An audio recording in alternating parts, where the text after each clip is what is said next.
Welcome to the 13th chapter of our phenomenal broadcast. This is the Summit Podcast, where we would like to enlighten you with the latest in gaming, anime, and pop culture news. If you're listening to this, you can find us on all major broadcasting platforms. We're available on Apple, Spotify, and YouTube. Don't forget, if you want to reach out and keep up with us, you can always find us on our Discord server, which is always linked in the show notes below. Bringing you in for today's episode. Oh, strike that. Goofy ass. Somebody get him, man. I thought he was just gonna legit go ahead and give himself the A1 introduction. Like me first, by the way. When you should know me, but in this case you don't. I thought I deleted that part. I left some bit in there. I'm reading it and I'm like, I wonder if he's reading off my pretext. I'm like, okay, I'm gonna see where this goes. Let's see where this goes. Did it quickly delete it? God damn it. Nah, fuck it. I'll just continue from there.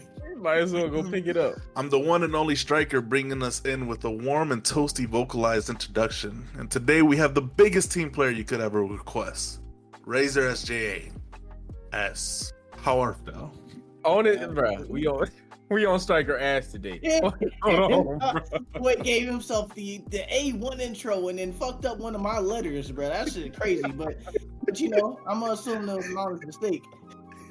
No, yeah, S is next to the A, when you're looking at a keyboard. Why were you looking at a keyboard when you said you don't know my name, Striker? I know your gamer tag, the Almighty Striker. I had to look at my keyboard for that. Well, pass it on. Hey, glad to be here. Another week going strong. We're staying consistent, and that's meaning behind that. So glad to be here. Glad that we're keeping this going. Back to you, unfair announcer, biased announcer, I should say. That's a lot. Our next host who pushes P, Rain, aka CJ. Where art thou? It's your boy, Rain, locked in, episode 13. We here.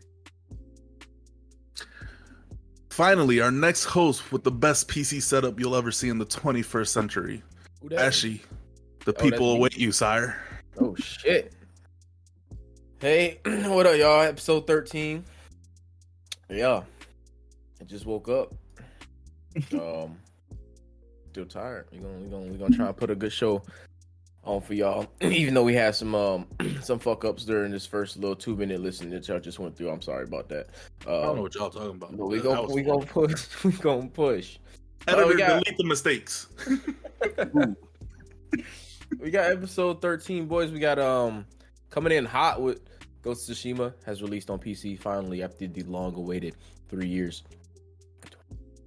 I had to count that. Wait, not 2019. Wait, 2022, 2023, 2020. When did it come out? 2020. When did it go here? Oh, that's a good ass question, honestly. That's a great question. When the fuck did Ghost of Tsushima come out? Wasn't it 2018? Was it? Nah, it couldn't be 2020. I was gonna say it was either okay. Not Ragnarok. God of War came out 2018. Ghost of Tsushima came out 2020. A long way to 4-year release. We got it on PC finally after 4 years. It has now beaten God of War for the biggest. We all fucking up today. Jesus Christ, for the biggest PS single player title to launch on Steam. It is currently, right now as we're speaking, at 77,000 concurrent players on PC. That is phenomenal. Let's go ahead and clap it up for Ghost of Tsushima, the well-deserved game of the year 2020 that got robbed. So, everybody who's enjoying that or who hasn't picked it up yet, there it is. I hope you enjoy the game. It is a blessing to play, and go have a good time on a legendary game. Is that 70K after the refunds, or? Yeah, that's after the refunds. No doubt. That's right actively right now. I What think were they refunding it for? it was because some Issues. countries couldn't sign up for the PlayStation because they're locked, and so they were like, "Well, shit. Well, we can't use this feature, so we want our money back." But I guess something got hashed out between that and but we only care about the US here. Come on now, let's get real. We only really worried about the US gamers, and That shit only matters if you're playing online, though, so I don't think they're actually justifying everyone's refund. Yeah, that's what I was thinking. I'm like, it's only really matter if you playing like the Legends mode. I was going to my next question. I'm like, yeah, let's go ahead and beat the story first. So we start bitching, okay? Like, we're not jumping in Legends mode without beating that story. But what if all I want to do is the multiplayer aspect of it? I mean, you can do that. Yeah, be free. You better have a PlayStation account and link it. Yeah, he has a PlayStation. He's in America. He just complain, bro. That boy saying that like he can't link it, like he don't have a Sony profile, bro. Ready to go. PlayStation probably 10 feet from him. Ooh, but yeah, we oh shit, wow, everybody. I don't know. Y'all got anything to add for bringing us in for episode 13? I'm a little groggy today, man. I'm going through it right now. I need to. Multiverse drops next Tuesday. Ooh, it does, doesn't it? Hey, we hopping on that? What's up? It's free to play, right? It is free to play. Yeah, I guess so. I'm down for free. I definitely play all free content. Oh yeah, okay. Yeah, I shot myself in the foot. I don't want to play with Cheeto though. I mean, maybe it's. I mean, you know, it's been a minute. Maybe the skills worn off, bro. Tell him to stop sweating in fucking multiverses, bro. He is sweating. He is. Where Cheeto been at, man? I ain't heard from him in like a while, bro. Where he at? What's going on with him? He on Overwatch right now. Of course, okay. I'm actually not surprised. Has he tried to play Rivals yet? Oh, he can't. He ain't got PC. You know. Speaking of Rivals. Oh yeah. Let's dive into that. Fuck it. We got shit else. He finally tried Rise of the Ronin, though. You know. Wait, what do you mean he finally tried Rise of the Ronin? Like Rise of the Ronin. I thought you said yeah. Ghost of Tsushima. Oh, he finally. Oh, okay. Yeah. Is he playing it? I think so. I've heard. I seen him on it like once or twice. You know what I'm saying? Oh shit, Cheeto, you putting out Overwatch finally? Okay, for a little bit. Cool. Is he liking it, or you don't know too much already? Yeah, I don't know. You know, he back on Overwatch right now. All right. Well, Marvel Rivals. Let's talk about that for a little bit. Let's bring us in with that because Razor, you finally got a copy. Reigns got a copy. Striker, you've been had a copy. Let's address some of that real quick. I want to start off. Wait, Striker, I want to start off with you. I want to hear if your opinions changed at all. So, word. So I joined the team, and we participated in the tournament that they have for that week, and it was pretty dope. I feel like it was really organized, that tournament page. Kind of expanding more on what I've discussed already. For those who didn't hear that episode where I discussed about it, my review on it at that point was very positive. I feel like the game was in a really good place. A lot of things were really polished. There's some things that they have to work on, and I'd say a lot of it's just balancing. And I mean, at this point, this is where you want to be at. Having to only fix balancing issues and potentially a few minor bugs. When you go into a game like this that's with networking and big on and I know they limited the regions to kind of have a smoother test. There's a lot of networking issues that could arise and potentially errors while even playing, disconnections and all that jazz. I feel like that's like main core gameplay and would affect gameplay and things you don't want to see rolling the game out on full release, and things you'd want to address and want to see in closed alpha.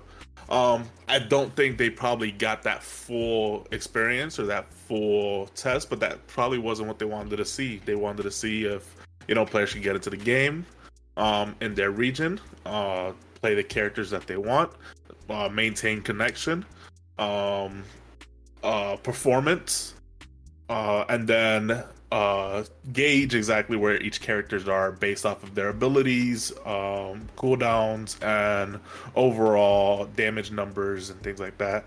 And sure, there's some characters that you could say are a little stronger than others, or some characters are maybe lacking as far as abilities or potentially damage, but that's just numbers, and that can be changed. Marvel Rivals right now I feel like it's in a really good position for winter beta, possibly open beta, and I would like to see them do a little bit more or include more regions and really stress test their servers, which will ultimately determine how this company would be able to address and fix those issues and how well they would listen to the player base that are having these issues, and what platforms are having these issues. Assuming that they would also include cross-platform or things of that nature. Going back to the tournament scene, definitely has a big scene for an E-League or an esport. We just had our finalists. I forget the name of the team, but essentially, like Razor had mentioned, when there's a competitive scene, once you hit that moment where these players are realizing what synergies and what characters are best, is going to create a meta, and that's exactly what we saw at that finals. The two teams had the exact same comp. It was the two highest damage dealer, which was the Namor and Hela, and then Star-Lord, not Hela. Star-Lord being one of the fastest shooters and had possibly quickest ult charge.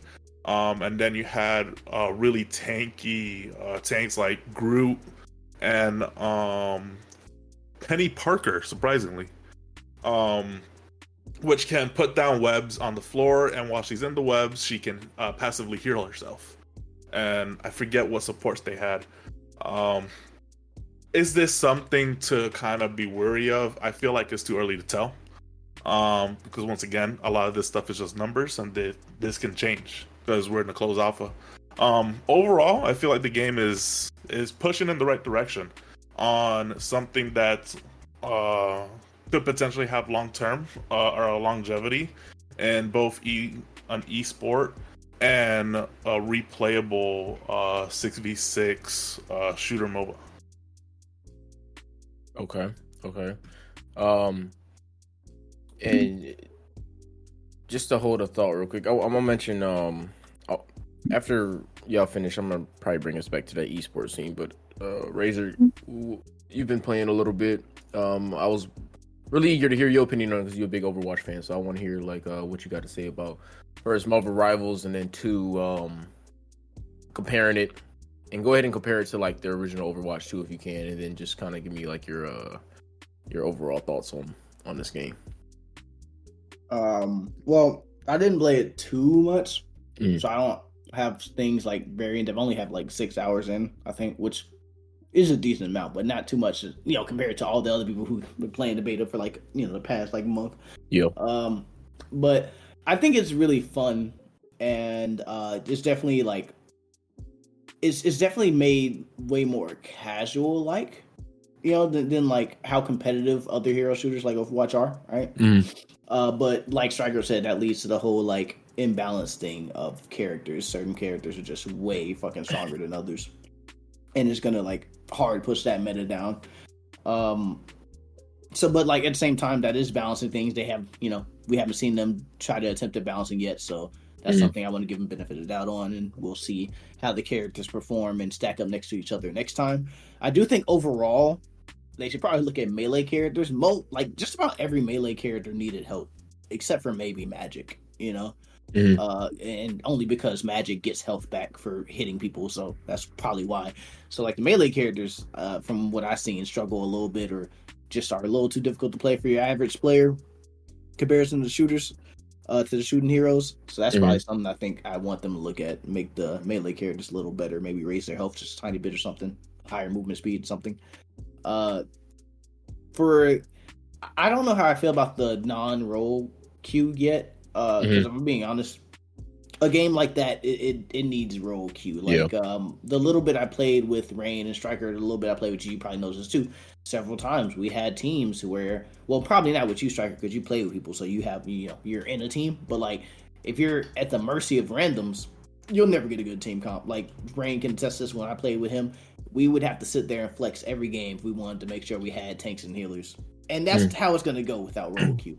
So I honestly, I know people say they want the freedom in it, but that freedom is, it's going to kind of push the game to a way it's not really designed to play. Actually, I do have a question, Striker.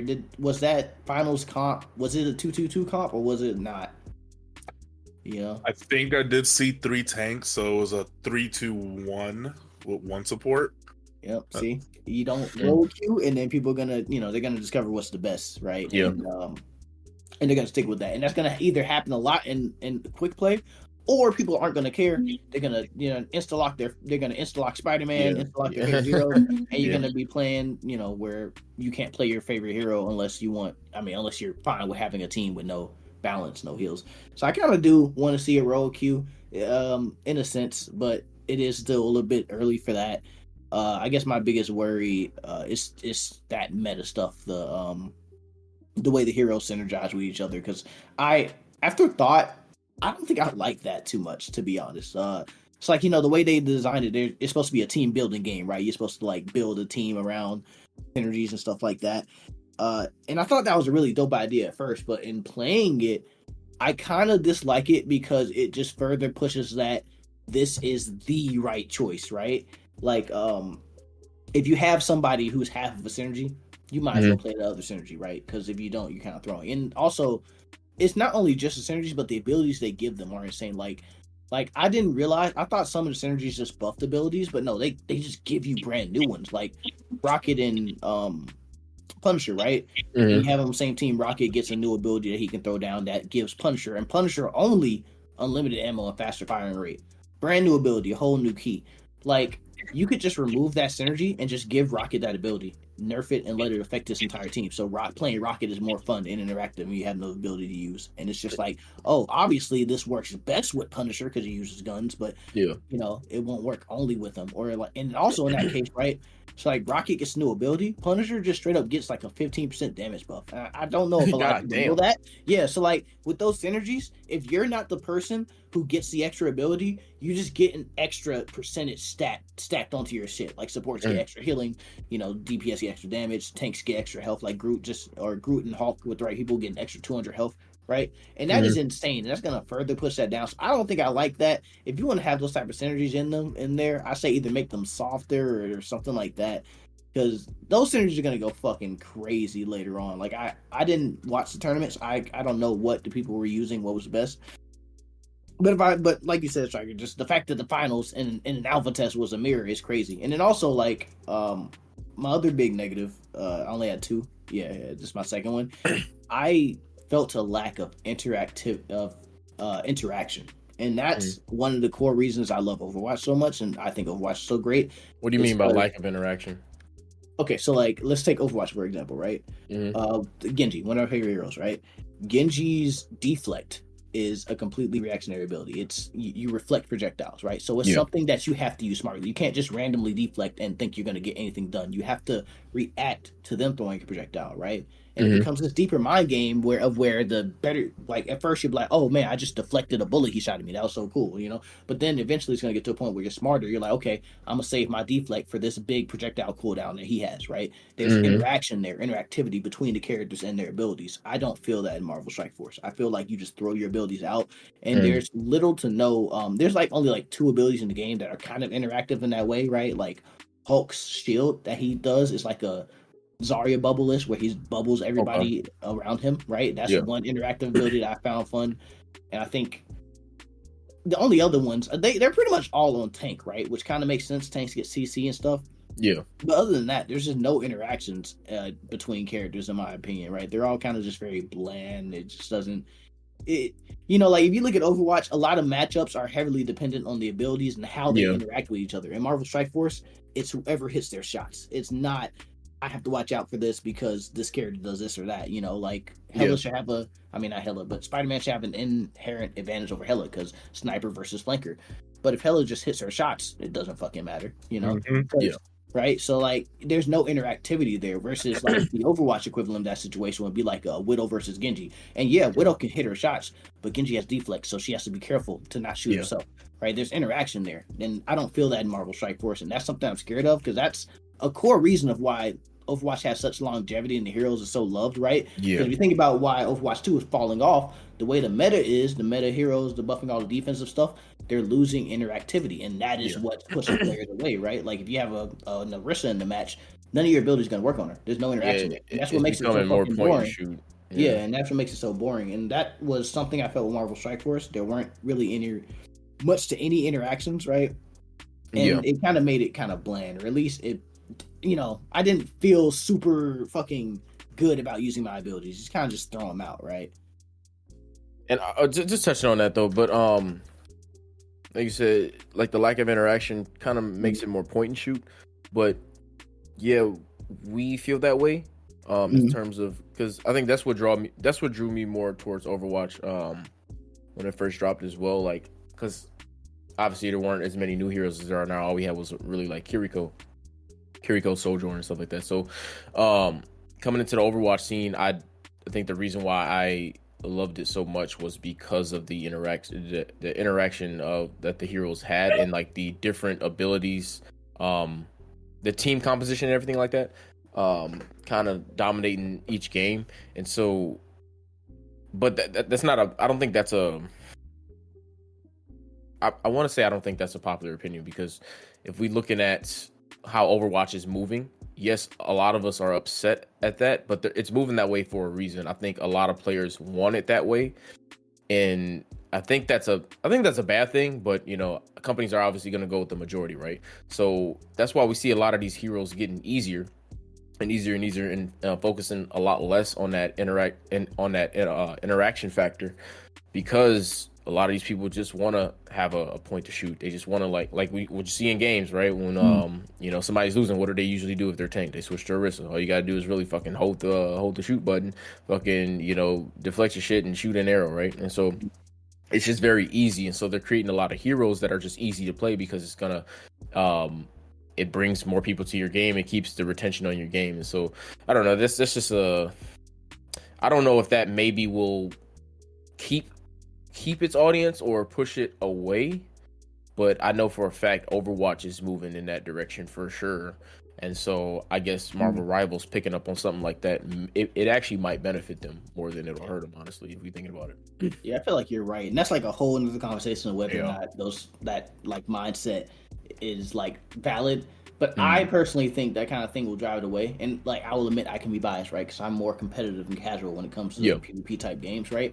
But like, I say that because I feel like the most successful games, or the games with all longevity, are competitively styled, right? Like League of Legends, competitive, right? That's why it lasts so long. Dota, competitive. That's why it lasts so long. And you see shit like Overwatch, right? Like Overwatch going downhill.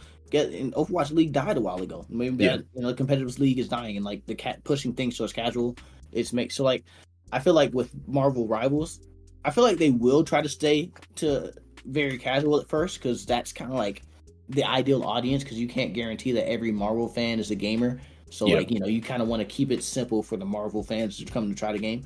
So I do agree that, or I do think that they're gonna keep it simple and continue with this philosophy, but I hope it doesn't get too deep into it, right? Like you said, easy characters in Marvel Strike Force, that is 100%. Scarlet Witch is one of them. Scarlet Witch is mad easy to play. I played like one game with her, fragged the fuck out, because you know, you don't have to aim. She has more. She's Mora, but on DPS, so more damage. Oh shit, it's insane. Yeah.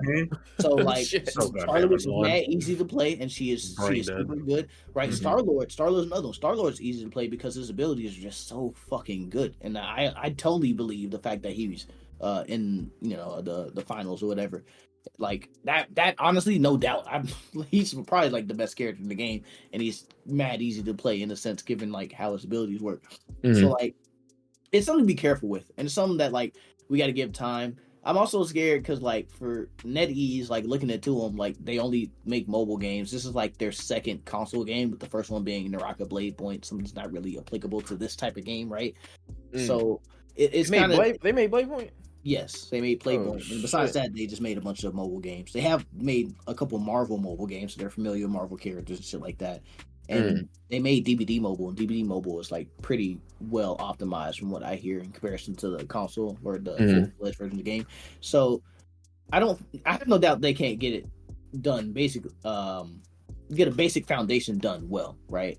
Yeah, but it's just about whether or not they can balance it and stuff, because they don't have anything in their history promoting that they can. You know what I mean? Yeah. And then what was the second one I was going to touch on with that? Also, like the amount of characters. I don't know how long they were working on this, but like Overwatch has like 38 characters now. But to put in perspective, when Overwatch 1 first released, there were 12 characters. Yeah. This game, the beta by itself, that alpha, not even a beta, remember, it's an alpha test. Yeah. It's 18 whole characters, you know? Damn. So like, and that's another thing. I feel like if they add a lot of characters too fast, that's probably why we're getting kits that are non-interactive, kind of, you know, just point and click land shooty. Yeah. I hope they take more time into building the characters, and like I said, I want that interactivity in between abilities, interaction. I want that shit to be there instead of just being, oh, I pick the best character. You know what I mean? Yeah. And I mean, I think we'll see a lot more of that. Well, hopefully going forward, if they just put a little bit more kind of building up the heroes that they have now, and reestablishing them, kind of before a beta launches. Because obviously, of the success of this game, we can probably see this game reaching beta probably by the winter time. Yeah, And but probably, overall, definitely more positive than negative, because that's another thing you got to remember. It's an alpha test, bro. The game's not even complete. So I do want to, because there's like, I didn't talk about how I felt like the walking was slow or a little bit clunky at times, because I feel like that's stuff they can polish and shine before the game fully comes out, and it's probably something that wasn't a focus of this test at all, right? Yeah. So the game is still in very early stages, so like they do have time and room to like improve on all of this, and like the game could be completely different by the time we get our hands on it next. You know? I think it's crazy how polished it is. Just watching y'all play, I think it's crazy how polished it is right now in alpha. I don't think I've ever seen an alpha kind of looking this good. Like the game, like Striker said, the game, at least from the outside in, looks like it could shit drop in a month if it wanted to. And just, I think that's a good sign already, as far as just because we know that it's alpha and it's pre-stages, that this game could completely change, and hopefully for the better. And so when it finally does, release, at least on a beta test, where we are closer to seeing how the game will actually look upon its official release, I think that's I think it looks like it's in good standing right now. But yeah, they definitely probably should focus more on probably developing the kits more of the current heroes, and not, I wouldn't like to see them pushing out too many heroes at once. Like I think that's a problem with Overwatch 2 right now. Well, like you said, that's a bigger conversation with what they're doing. But I think Overwatch is kind of focusing a little bit too much. They're stressing too much on putting more heroes out, and I think we just have enough right now in Overwatch, and we kind of just need to do a little bit more tweaking and balancing on the current heroes that we have right now. So yeah, just seeing Marvel Rivals and how they're doing, I think they're doing good. But yeah, it is pre-stage. Thinking about it, change. Considering they had that competitive tournament, maybe they could definitely use that as a good data pool for balancing and stuff. So 100%. They have this playtest was so huge. They have the works. I know they have plenty of players hitting them up, all the videos, all the things. Like this game could be a monster when it comes out, for sure. It could be. We'll definitely hear about it non-stop for the first 6 months. At the very least, it'll give because there aren't too many hero shooters, so at the very least, it'll give Overwatch competition, force them to kind of be better or something, Oh yeah, and I have no doubt that if this thrives, we're gonna see more hero shooters pick up, and we're gonna probably go through if this thrives, we're probably gonna go through a good era of a lot of publishers trying to rival these two games and trying to make their put their foot down and make a footprint on it on the little genre. I mean, we saw the same thing with the battle royales. Like, I think that shit finally started dying down. Yeah, have y'all noticed that? Duty, like Black Ops again. Watch them bring back operators, bro. Right, right, man. But have y'all noticed that, man? Battle royales have like gone down significantly over the last 2 years. I hope so, man. Because I'm sick of the battle royale phase, dog. I don't know about you guys, but I like to. I'm tired of it. I was tired of it when that shit started, man. I like every game had one. Yeah. And I just every single motherfucker want to make their own BR, and they don't even put new twist to it or nothing. For nope. Even anime games had them. Everybody had a VR. Everybody got a VR. Y'all hear about this new game coming out? What is it? A VR? Yeah. Oh shit. Here we go. Okay. Yeah, damn it. Yeah. They got 3 big ones, man. Let's keep it at that. I am over the BR phase, kind of. Oh yeah, I'm glad that shit's died. Kind of got the main one standing strong right now, which is fine. I think every genre should have its own PUBG? Little. Well, yeah, PUBG, Fortnite, and Apex. I guess those are like the big 3. War. Would nobody name PUBG as a top 1 or 2? I saw Shroud playing it the other day, and I was it's definitely still got a strong footprint in the BR scene. But that's the thing, man. Like, I want to tie that into today's conversation too about esports, bro, because esports has been. I don't know about y'all, but I used to love the esports scene because I watched a lot of esports with Smite. That was probably the only thing I ever watched esports with, but I think that esports there's a lot of factors as to why that shit's dying and dead in the water right now. But when you really think about it, the market's like very oversaturated, and like I get that every game wants to be competitive, but when you have every game coming out trying to make an esports scene, that's splitting a lot of your audience like everywhere. So there's a reason why. I mean, there's a reason why, certain games still have their hold on it. Like I said, obviously League of Legends has been out for fucking over a decade. There's a dedicated core audience to that. COD has a good footprint on the scene. Some other MOBAs have a good footprint on the scene. But when you got every game coming out trying to have its own esports scene, that's splitting a lot of your core audience. It's splitting I don't know, man. It just feels like very oversaturated when it comes to this esport. And I noticed that early on, probably around like the 2015, 2016 mark, when esports was really kind of popping off. And it looked like, I was hoping that it had like a predominant feature. And I think it still does. I don't think anytime soon. I think once esport really kicks back up and they kind of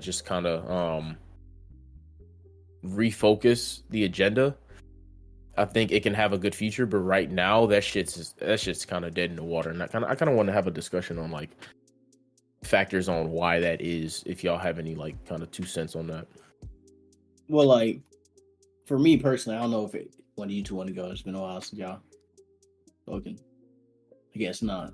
So like what I meant when I was talking about like League and Dota, for example, what I meant by that is that those games are competitive from the ground up, right? So it's because like the reason I feel like the esports scene works for games like that, it's because the majority of the game base player community are competitive because that's the way the game designed. So that's the way they're used to, right?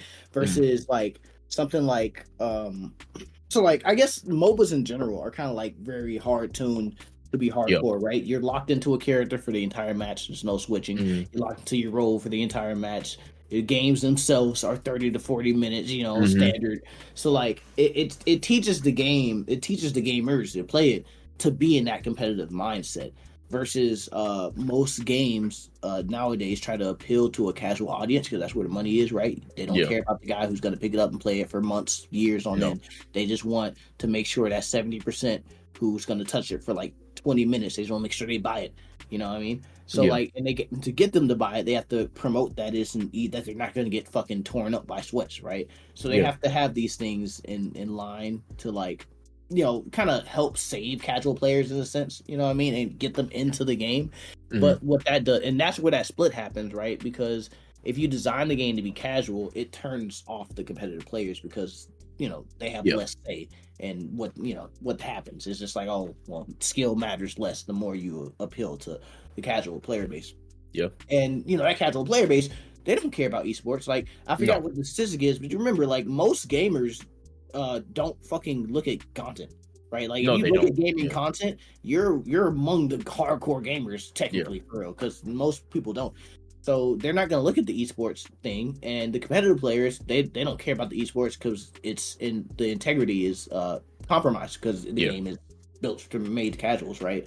So it's something where you have to establish your standing, your foot point early in the game's career and stand there, right? So with MOBAs stand there on that competitive side. MOBAs don't become casual, right? Right. Fucking Overwatch, when it first came out, it was on that competitive side point, and it became more casual. And like, what other games that kind of failed? Like, I understand what you mean by splitting the player base. It is an issue. Like, if you wait too long, then it kind of becomes that where it's like, oh, if I do this now, then we're just gonna kind of fuck ourselves. So, but no one's going to start off competitive because it's going to be a turnoff for a lot of casual players, and you're going to limit your player base from the very start. Another thing actually with esports, and this can tie to a lot of different games, is sometimes certain game formats are very hard to understand and spectate from a singular position, right? So like, take a game like Overwatch, right? You can't spectate one person and understand what's going on in the entire match at all, No. right? You have to have different angles, you have to have different point of views, you gotta, and like setting that up and knowing who to view when and stuff has got to be hard. So I know for Overwatch specifically, right, a lot of people got turned off from the esports because they just simply couldn't understand what the fuck's going on. If you're especially if you're a casual player, how are you gonna understand what's going on? You're not at all.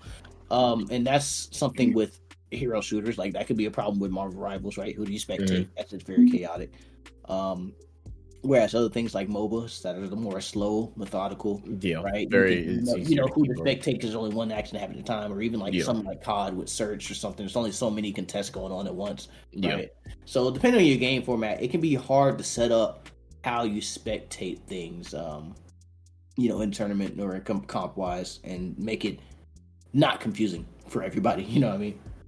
Yeah, I mean, I can definitely see that. It's definitely a lot easier, especially with the MOBA scene, because then you could, if there's a lot of action going on by everybody, you can just cut to kind of like an overhead scene, and you can see the entire, you know, 10 hero, whatever, God slash going on at the same time. So, I definitely do see that. I don't know, and then I kind of what I was talking about too is just like esports as a whole, man.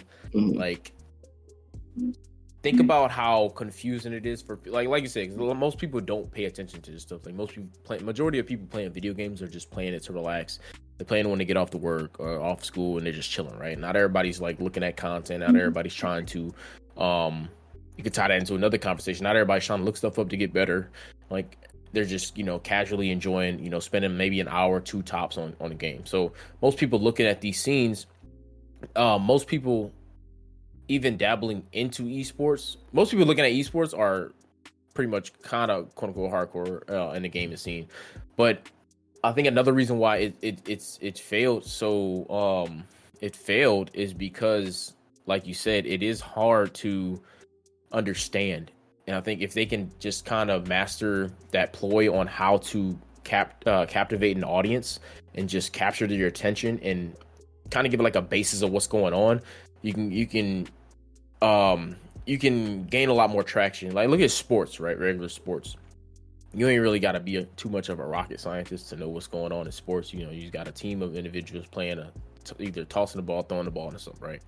You know, you ain't really got to be too sports savvy to know what's going on with that. But when it comes with these esports, and also with national sports, there's not many, right? You got football, you got basketball. I mean, you got plenty of sports, but the big ones are football, basketball, soccer, and baseball and hockey, right? At least in America. So with gaming though, how many games back when esports was first dropping, how many games was on the esports scene? Almost all of them, dude. You had like every Call of Duty, you had every MOBA, you had every fucking shooter, you had every fucking just anything that was quote unquote competitive is in that esports scene. Everybody has an esport, everybody's live, everybody has teams. Yeah. How do I know how to what to watch? You watch what you play, bro. Cause you watch what you play, but where's the money in that? Esports are geared towards the target audience of a game. That's simply it. So like, there wouldn't be, if you don't play a game, you wouldn't go out of your way to watch that esport because you would have no knowledge of the players, what's going on in the game, the mechanics, or what to look for. So like, I mean, I get everything that you guys were saying earlier, but I don't think it's at all that hard to make a hero shooter an esport game, because that's what commentators are for. That's what editors are for. They're gonna get those camera angles. They're gonna pop through those. And you used an example of Search in Call of Duty, but the other 3 match modes are very fast paced, like Hardpoint,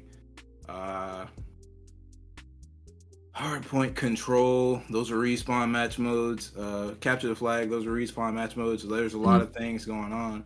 I mean, I know, it's a 4v4, but still, like, the way they set those things up, you would get how to follow people and how to watch things. Like, if you play a game, you would know what map control looks like in any type of game, because I'm pretty sure Overwatch still has map control, does have objectives, lanes, flanks, things of that nature, as well as Marvel Rivals. Esports are actually what help those games thrive, truthfully, because I think they make a lot of revenue from esports, the scene. Just in general, promoting players or content creators in the game, promoting people within the community of the game, like the art they develop as well as team colors and things like that. They get you more involved. It gets you like it gets the average player out of like that casual mindset, because average players like for another example, because you niggas played Call of Duty before, you understand Call of Duty. Like a 6-year-old will tell you he likes optic or phase, bro. Yeah, that's facts. And that makes you not competitive in any way, shape, or form, bro. That's But facts. that's what it is. Like it's targeted at everyone for sure, but like the people that really get into it obviously are the people that also play competitive, like those ranked or competitive match modes. But esports are definitely like what another thing people thrive off of: nostalgia, sex, money, things like that. Competitiveness. Yeah. Everybody in their nature, like at your core, you're competitive. If it's not like physically with someone, it's intellectually with someone. Like no matter what, you're always competing with someone. You can say you aren't, but no, that's true. You know, that's true. I just want to try, but I was using COD. I guess I was using COD as a good example. I said COD's one of the ones you can follow, like in terms of competitiveness. Like you don't have to play. You can follow like those hero shooters, like you can follow COD. Is what I was saying. Like but Overwatch, no. That's what I was gonna disagree. Like Overwatch is so in depth. That's what I mean. Like COD's a good one because, like you said, COD's a casual arcade shooter. Huh? Overwatch has an esports league. Their esports league isn't doing bad. But it was though, because remember they had an official Overwatch league. The official thing was the Overwatch league, and that died. It died. A lot of things got due to funding though. It wasn't like so like. Well, there was some deals there, but like with Overwatch, like not a lot of players actually watched the Overwatch league. Like in comparison to the amount of people who played the game, people who watched it was not nearly as much, right? And there's way more factors than what me and Ashley had mentioned previously, right? Way some more are out of your control, right? Like you said, funding that did have a portion in why Overwatch League failed, because one of the deals fell through or something like that, right? For the sponsors, but also like things like it's difficult to explain in Overwatch specifically. Like Overwatch is specifically one that's hard to understand for someone who does not play the game a lot, right? But that's my point. Like it's not. Esports aren't targeted for people that don't play the game, bro.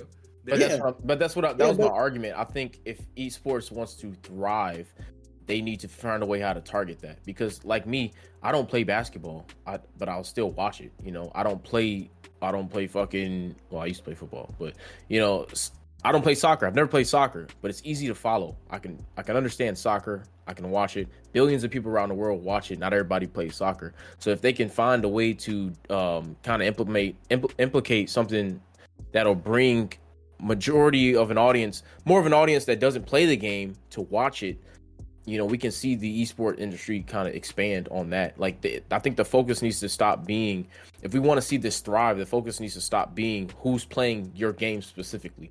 We need to kind of just, because I want to see it thrive. I like video games, so I kind of want to see it thrive. I want to see the esports thrive as a whole. You know, I want to see everybody kind of watching gaming. You know, just like everybody watches sports.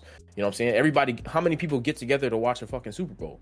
And most people around don't even know about the fucking Super Bowl, right? That's like, not possible though. It's possible. It's possible. It's definitely possible. No, because like when you're raised, right? When we grew up, and like in general, the typical person, when you go through any like sort of education system, you're introduced into sports, physical ed, and things of that nature. Like you have a basic fundamental knowledge of sports. That's changing with gaming though right now. Is it though? They're not teaching gaming at school. Like I mean, gaming's on the news now. You saw on CNN they promoting GTA and shit. They're showing the culture's changing. But that doesn't that's GTA, bro. That's not a game. Competitive scene. That's not like it's not opening up that market to it, and that's why esports continues to fail throughout history. It boils down to funding and people wanting to invest in it because it's such a risk. Because you can't really market it to everyone. It's not plausible. Yeah, I got like the two things. For one, I just wanted to slip. But one thing that you said that I disagree with, that you said just a minute ago, you said that everyone has that competitive itch.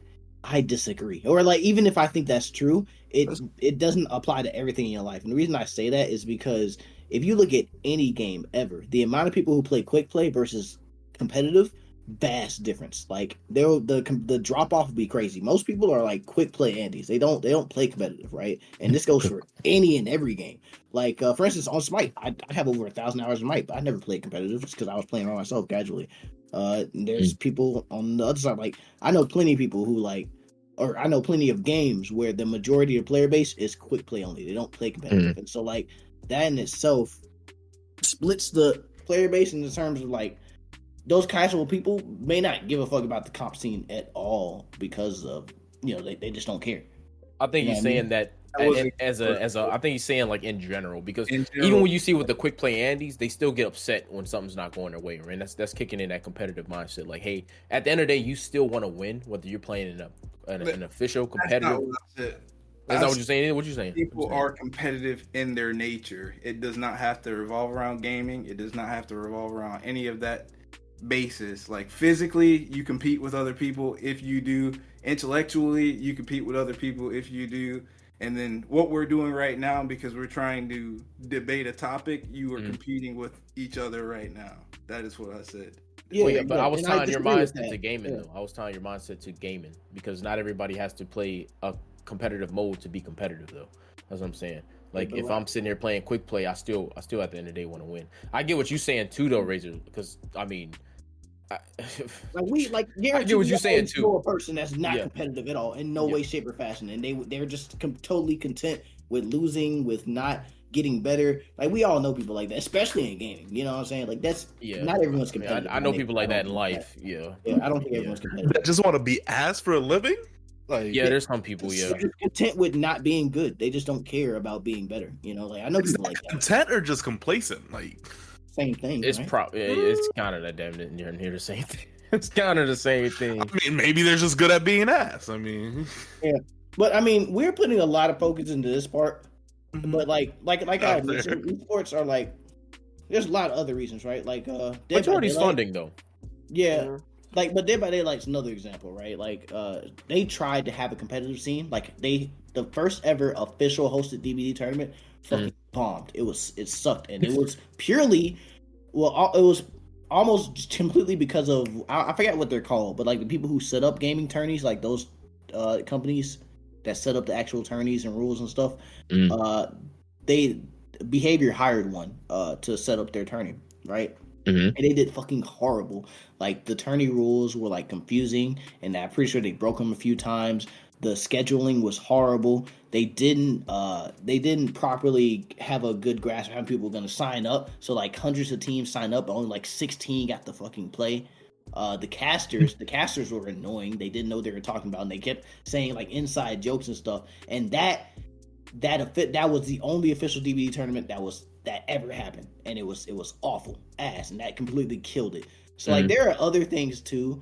And it's and it depends on game to game, right? Like, one thing, Rain, I think you overestimate people's ability to catch on and understand things that they don't know, right? Because like something like COD, I also think like the reason a lot of people can follow it up easy is because arcade shooters have been around for decades. They have always been here. If you play video games, chances are you've played an arcade shooter, and if you played an arcade shooter, you can probably follow what's going on in Call of Duty as soon as you see the objective or whatever, right? It's fundamental. But hero shooters are a little different. Now, I would agree that people are starting to recognize things like payload, like capture point. Like that's just in Marvel Rivals too. So like a lot of hero shooters are having that kind of stuff now. But another layer there is that you have to know the heroes themselves, what they do, what role they play, what the team takes too much right? brain Because hero shooters, another thing, right? It not only are you dependent on your individual pick, but you're trying to build a very well-rounded team, or a team that succeeds at one thing very well. And so the team composition and knowing what each player, what role they play in that also matters very heavily, right? Like a casual Overwatch player, they probably don't know what dive, brawl, poke is. No. They don't understand what heroes go in there. They don't understand, the triangle of what comp beats who. They don't understand, like, even if you're playing a comp of 5 poke characters, what each poke character is supposed to do, right? Like, and things like that, you have to understand when you're watching stuff at a pro level, right? For gaming specifically, like for basketball or whatever, right? Or football, right? Because I'm a fan of football. I used to play it when I was a kid. I don't play it now. I don't watch. But if I watch the NFL, right, I can't name football formations and plays by hell no. I don't know right? any plays. But as soon as I see the ball move, I know where to track. I know where to go. I know what I'm looking for, right? But and that only comes from the fact that I used to play football or something like that. Like someone who's never played or never watched before, they won't really get that, and they may get it eventually, but are they going to bother to watch on and carry on enough to understand? And that's what's going to happen with like gaming esports. It's like a casual player, they may watch it, and it may, if it looks interesting and cool, then they may keep going, but they won't understand what's going on unless they bother to try and look into it or play the game or anything like that. But it comes down to how simple you can make when it. There's even more like League of Legends has over 90 different characters with different abilities, and it has a thriving league. But league, league is an exception because people have been there for decades. They already know, and like they're got a core audience here on, and also some might say for almost a decade. Yeah, but some I'd say in versus to that, right? In League of Legends, if you make me spectate a League of Legends match, mind you, I don't know the champions. If I watch the full 20 minutes into the match, anyone you give me to spectate the POV of, I'll start to understand what their abilities do, right? And you can't do that with Overwatch. You can, but in Overwatch, I remember you can swap characters. You can completely mid-match swap team comps. In a MOBA, you're locked in. So once I understand your character, I understand your character. I know your game plan. I know you. But in Overwatch, if something's going wrong, they're not going to sit there and just try to fix it. If they can just swap to another character to make it easier, in a hero shooter where you're constantly swapping heroes, it's going to be harder for people to keep up versus a MOBA where you're locked in. Right, and then also same thing in Overwatch, right, or any other hero shooter, 5v5, 6v6, you're seeing all 10, all 12 characters at the same time interacting. With a MOBA, it's 10 people, but you're only seeing 1v1s essentially or 2v2s. You're seeing them in pieces, and it's easier to digest, easier to understand, right? And so by the time the mage gets to the team fight, I know what they can do. Off of seeing the 1v1s. But in Overwatch, seeing a full team fight happen, you're not gonna understand what everything that happened, every piece that moved and whatnot. You know what I mean? And the fact they can swap characters is just gonna end that. Not only in Overwatch match, competitive match, they go to best of 3. So you're gonna see potentially 5 different maps, potentially 5 different game modes, potentially all the team comps that can go into that versus a competitive MOBA match, the one map that you've seen every time because it's the same fucking map. And you're going to be stuck with the same 10 champs that you will come to learn over the match. That's going to be once again, another thing. That match is lasting 30 minutes minimum. An Overwatch match is lasting 10 minutes maximum, way fucking faster. So you have to understand and comprehend way fucking much, in a shorter span of time. If the game's esports league is geared towards its target audience, which is the game's players, how are you going to be confused watching the league? Because, like I said, it's hard to know who to spectate and when. You're gonna miss things because you can't see everything that's going on. Even as a player in a game, you don't see everything going on around. Exactly. I don't think that would be an issue, not seeing everything. You say that, but you're saying that from a perspective of someone who understands. Yeah. So. No, but even if you play the game, you would understand. No, not all the time though. Not all the time. You don't play Overwatch. Okay, people they play the game without understanding what's going on. That's crazy. No, I mean in terms it's crazy, but it happens. I'm talking about in terms of you haven't played in a while. You don't know the player base. The player base will play things and not understand what's going on. They will there are certain people. You'll click on their career profile. They'll have hundreds of hours, and there will be half of the roster with literally 0 playtime. There are people who do not understand the entirety of the game because they just choose not to. They don't want to, right? And it's going to be hard for those people to understand and follow up and go through because, you got to with the game like Overwatch, right? With the competitive scene, they recruit players based on who they play and what they need. So these players are specialists. They're if you see a Tracer specialist, you'll see them do shit that you never thought was fucking possible, right? Yeah. And if you're someone who doesn't play Tracer at all, you're gonna be confused. What the fuck? If you're someone who plays Tracer but doesn't know the tech, you'll be like, oh my god, that's a neat trick. Maybe I can steal that. Maybe I don't know how he did it. But at the different levels, it's gonna be very hard, except for the very top end people, to really get everything that's going on at the match at the speed they need to. You know what I mean? I think the fact that the Overwatch thing isn't big, and I think that's proof that it's much harder to blow up or understand. People don't watch that. I don't even watch it, but I barely play the game anymore. But people don't watch that stuff, Yeah, and I mean that's like I said, is I don't know I don't know if you said that, but I thought I heard somebody say that the esports is thriving. It's just not thriving at all. That whole thing as in entirety is failing. I mean, you got No, I said it teams was operating thriving. at a loss. I mean, there's just no funding for it. I mean, you even said it yourself. And funding comes from people watching it. People don't watch esports. They just don't. And the majority of people watching their esports are people that play game like you watch COD, right? You watch the COD competitive scene because you play COD. I mean, I used to watch the Smite scene because I used to play Smite. I mean, it's like you said, it's people who played the game who are watching it, and there's just not enough audience bringing in enough, watch time. Who's gonna alert the sponsors like, hey, we need to fund this, we need to sponsor this, put advertisements into this, we need to make deals with this. The funding's not there. The teams are operating at losses. Like the whole scene in total is the money's not there. It's the same thing when we're talking about the WNBA, right? Like, yeah, it's cool to talk about, hey, yeah, we need to play these players more, but no one's watching. Like, we can't justify the funding if the money ain't here.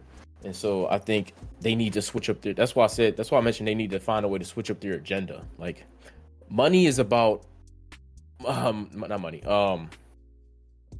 Entertainment thrives where the advertisement lies, right? If there's no advertisements in it, it's really no money in it. Advertisements are only going to put their investments into something that they see is worth a return on their investment. And if they're not going to see a return on their investment, they're not going to fucking fund it. And so that's why I said they need to switch up their entire agenda on how they kind of advertise themselves to players who don't. If you can find a way to capture an audience on games that your audience doesn't play, I think there's a future with that. And I mean, I don't know. Maybe it's not foreseeable right now, but like I said, the culture's changing, gaming's changing. Like 15 years ago, people couldn't have predicted that gaming would have been this big. Like, I mean, it is GTA, but GTA is still on the fucking news. We got fucking, it was a few other games on the news and everything like that, but that's big. I mean, that's not some kind of small feat. That's the world seeing like, hey, this shit is a thing. We got to think about it. Gaming is a multi-billion-dollar industry right now. Its esports factor is still failing, but it's a multi-billion-dollar industry. What's that tell you? It tells you people are playing games, they're just not watching them. So that's just connecting on that. But looking at the future, I still think it's something that players and people will. I do think they'll gather around to look at to watch in the future. I don't know. I can't tell you how long, but gaming's growing by the day, by the year. The shit's just multiplying. I mean, it's just becoming something entirely different, whether that's good or bad, and we're seeing it in real time. I mean, give it fucking 15 years ago, nobody would have been like, hey, like this shit would have been, motherfuckers would have called you fucking stupid and lame and all this stuff for playing video games. Now this shit's it's trendy to do it. I mean, same thing we was talking about last week about anime. Like, you was a weirdo for watching anime fucking 10 years ago. Now the shit's just cool. It's a fucking trend. I mean, it's funny how people work, but it's true. People follow the trends, and where the trend lies, the money lies. So I don't think that it's implausible to think that esports won't thrive. I have to disagree with that. I think that's going to be the total opposite. They just need to switch up their marketing strategy, honestly. I don't know. That's just my take. I could be wrong, but that's my take on it. The industry's changing. People's mindsets are changing on how they perceive gaming.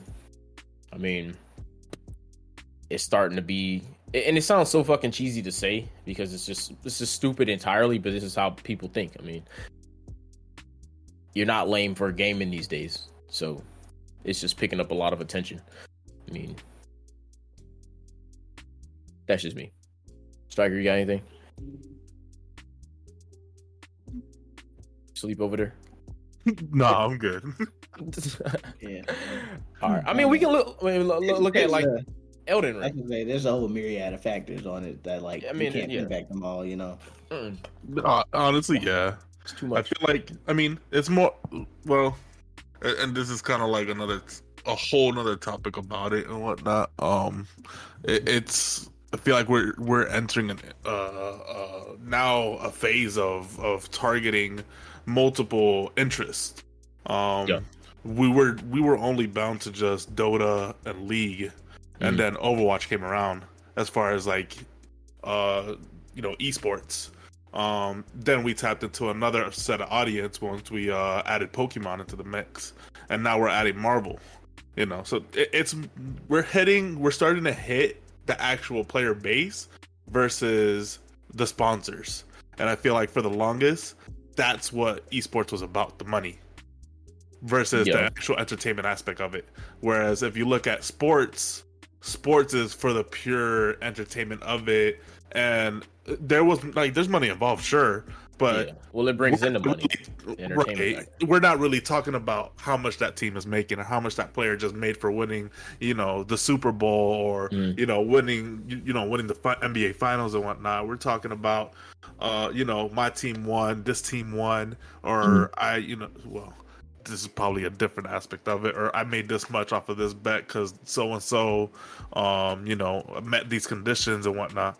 Like we're now hitting that era where multiple people now can, or a wide range of audience can look at an esport and be like, I do like Pokemon. I'm very heavily invested and interested in the the Pokemon Unite scene and that esport league.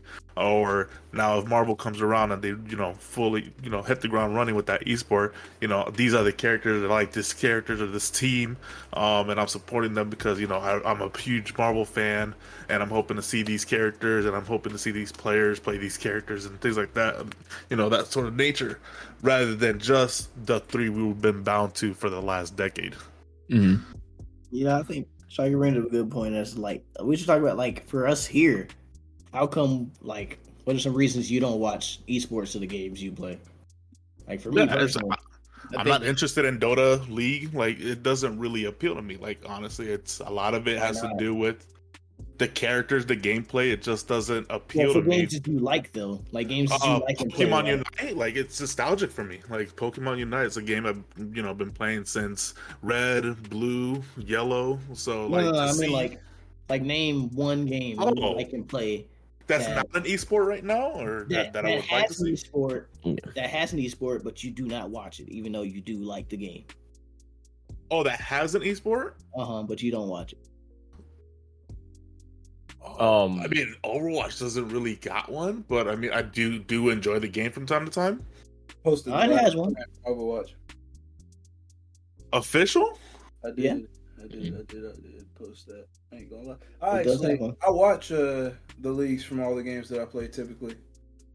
I used to. League of Legends, Call of Duty. I don't anymore, and I say mainly because of, like, I just kind of lost it. Time. I'm gonna see, like, I stopped watching. Like I said, the only one I used to watch was Smite, and I was heavily into that, and I, like, kind of connecting that back to Reign. I started getting into that because I wanted to be a better player. I wanted to mimic the pros. I wanted to know the metas. I wanted to do X, Y, and Z. But was kind of tying it to Striker a little bit too. It was actually entertaining for me. Like, I remember being there for the the Smite World Championship a couple times, and just literally I literally had all my boys from high school, like, we literally met up, we got pizza, and we fucking put that bitch on the big screen and we watched it like the Super Bowl, because we were all heavily into Smite. Like, it was just something that was just kind of surreal, it felt like to me, and but there was emotion behind it. It was very entertaining, and, like, I felt like they weren't, back then at least, they weren't putting a lot of emphasis on trying to draw in money. It was just a factor of everybody playing this game right now wants to win. Everybody has love for this game, and you can feel the energy just kind of like emanating from the players that were actively on the scene. And so just kind of putting all that to a whole, like, it was just something I love, and like, I'm reflecting on it right now. But getting out of it is just, I don't know, I kind of lost, I stopped playing the game, obviously, which which made me less interested in actually watching the competitive scene, because I didn't have any reason to, really, because I wasn't playing Smite anymore. And then 2, just not enough time, and 3, I guess right now I just don't I don't have many multiplayer games I even play right now besides Overwatch. That's probably the only multiplayer game I play right now is Overwatch. So I mean, I don't watch Overwatch because I don't know. I've never tried to watch. Be honest with it. So now I'm seeing what Razor's getting at. I see what you're doing. What am I doing? I see what you're doing, yo. What am I doing? All right, I'll bring up a good one. Like in my case, is the Pokemon VGC. I mean, granted, the games have been like dog shit lately, but like still, it's a game I do like love and enjoy playing. You know, building my team, you know, my six, and going in and doing what I can. But like the Pokemon VGC, like that, like esports series or that like scene, it's a whole complete different nature when you're talking like IVs, EVs, move sets, items that you're throwing on these, and having the right move sets, knowing the switch and all this. Like it gets really complicated to a level where I no longer really enjoy it in that competitive at that competitive level, and just really want to play the game casually. Easy, I'm thinking about it myself, answering the question, right? And I think I've brought up another point I want to bring up as to why esports, specifically in comparison to like real life sports, like doesn't succeed as well. But first, for why I don't watch, like with Overwatch League, I used to watch it a little bit here and there, but I realized that a reason I got out of that is because things get meta. They get really fucking meta. And when things get so meta, you basically see the same exact team every match, like mirror match every game, same exact heroes. Like out of all the heroes in the game, you would see like 7 or 8 of them. And it gets real boring watching meta stuff. And that makes me think for a lot of games, when you get to the tip top of gameplay and it starts to get to that point where the very best players themselves have to rely on meta picks to be able to win and succeed, it gets boring, right? Because another thing to think about is like even in comparison to how esports is failing, just casual fun watching like Twitch streaming and YouTube videos, that shit's on the rise because people love watching fun casual like gameplay and stuff. But when it comes to being very competitive, on top of the fact that you have to know what's going on, like it can get meta and it can get really stale, and like it can get really boring to watch meta gameplay sometimes, depending on how the game's balanced, right? If the game's balanced to be like a little defensive, it gets really fucking boring to watch, right? And the reason I say in comparison to real life sports, right?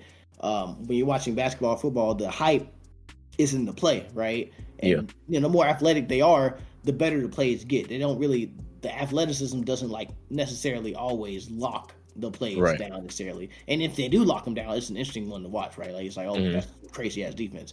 But in gaming, right, if a meta play is just holding a corner with an op, nobody wants to watch that. No one wants to watch you op mid for 40 seconds, right? But that is the best play you can do, right? So meta sometimes can get very stale and boring in gaming, and I think that's part of why I stopped watching Overwatch. And also, DBD, right? There's this one streamer who does scrims, Tofu, and like I used to watch those every week, right?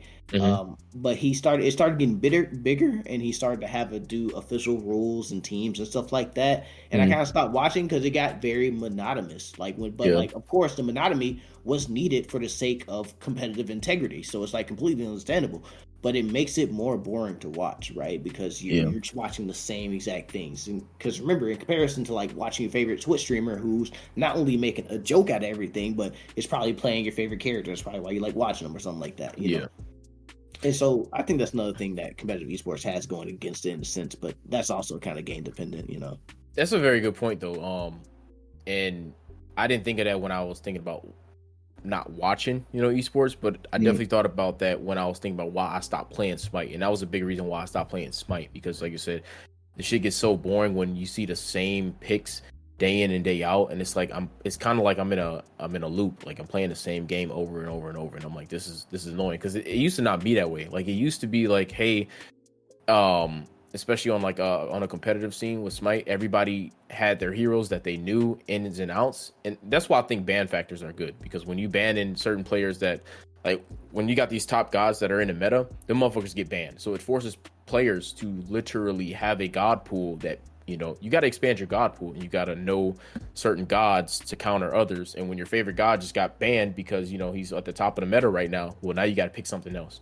And so it made the competitive scene kind of diverse, and you saw a lot of players with a pretty vast knowledge of the gods they played. And so when when that kind of started getting taken out, because now you got all these gods, but you still got the same amount of god bans. So now there's plenty of gods still on the meta right now, and now you're starting to see the same ones getting played over and over and over, and that shit just kind of turned me off from the game. That and a whole bunch of stuff. But yeah, I mean that's a very good point. And touching on that whole thing with the Twitch thing, I think that's the reason why we see obviously Twitch is very popular right now. We got over 1 million people viewing it at one time on Twitch, no matter what genre it is, and because they want to see that fucking it's raw, man. Like it's his experience. Like look at Kai. He was like with the Elden Ring thing. What was the peak there? Like 300,000. Just on a regular playthrough, wasn't a speed run, wasn't a no hit run, nothing like that. Just a regular first experience playthrough, and it got very entertaining. That shit was on the news, like it was. That shit got full, versus like imagine all the esports that will pale in comparison to the numbers he pulled for that shit. But see, that's the thing though. That's why, and that's why I'm saying I think players ruin it for themselves because and it goes back to being competitive, man. Like everybody wants to win, and I get that, but there needs to be some sense of discipline. We need to stop trying to rely on these damn metas and just focusing on one thing to win. I get it. I get both arguments, right? But like I said, we're ruining it for ourselves because when we're doing this, it's promoting that factor, and then, like I said, it gets stale. Watching Kai play Elden Ring. I don't watch Kai like at all. I don't watch him. I have nothing against the guy. I don't watch him on Twitch. If I pull up Twitch, it's to watch y'all. So seeing him play Elden Ring, I was genuinely entertained. I had his stream pulled up for damn near the majority of the time he was streaming. I'm like, this is pure entertainment, and it wasn't him it wasn't some dude trying to like you said, speed run it or do specific builds or this and that. It was just an average nigga playing Elden Ring and getting his ass beat. And even though he was getting his ass beat, it was just so entertaining to watch him do it. And then when he finally did it, I'm like, oh shit. So, and like you said, it was on the news. And then he put in 300,000 views on just his stream, and everybody coming together watching this dude, just average dude that's not even really a gamer like that, play Elden Ring. And I thought that was just so cool. But it was genuine. And people like to watch things that are raw. They love it. And I think if we can just kind of capture that again in this scene, that can fix it. If we still talking about esports, that can fix it a little bit. But I don't know, like I'm in agreement with you. I agree with that. I think people like watching real shit, and we don't just want to see the same thing over and over. But yeah, that was in the show notes too, so I'm glad you brought that up. If y'all kind of want to switch gears a little bit and move into that, because that brought a lot of attention to Elden Ring. Again, I mean, it's not like Elden Ring right before the DLC comes out, bro. Right? Perfect. That was just free marketing, the best. That's what I'm saying, bro. That's really crazy, man. That is crazy. Like I think right now, right? Hey, but like. Crazy. Yeah, that the DLC sales are gonna go crazy. Like, imagine the people he influenced to buy the game, and that might now buy the DLC. I'm one of them. Damn it! Yeah. I'm picking that shit up after BG. Like, bro, huh? Yeah, we know you would. Damn, that's wild, yo.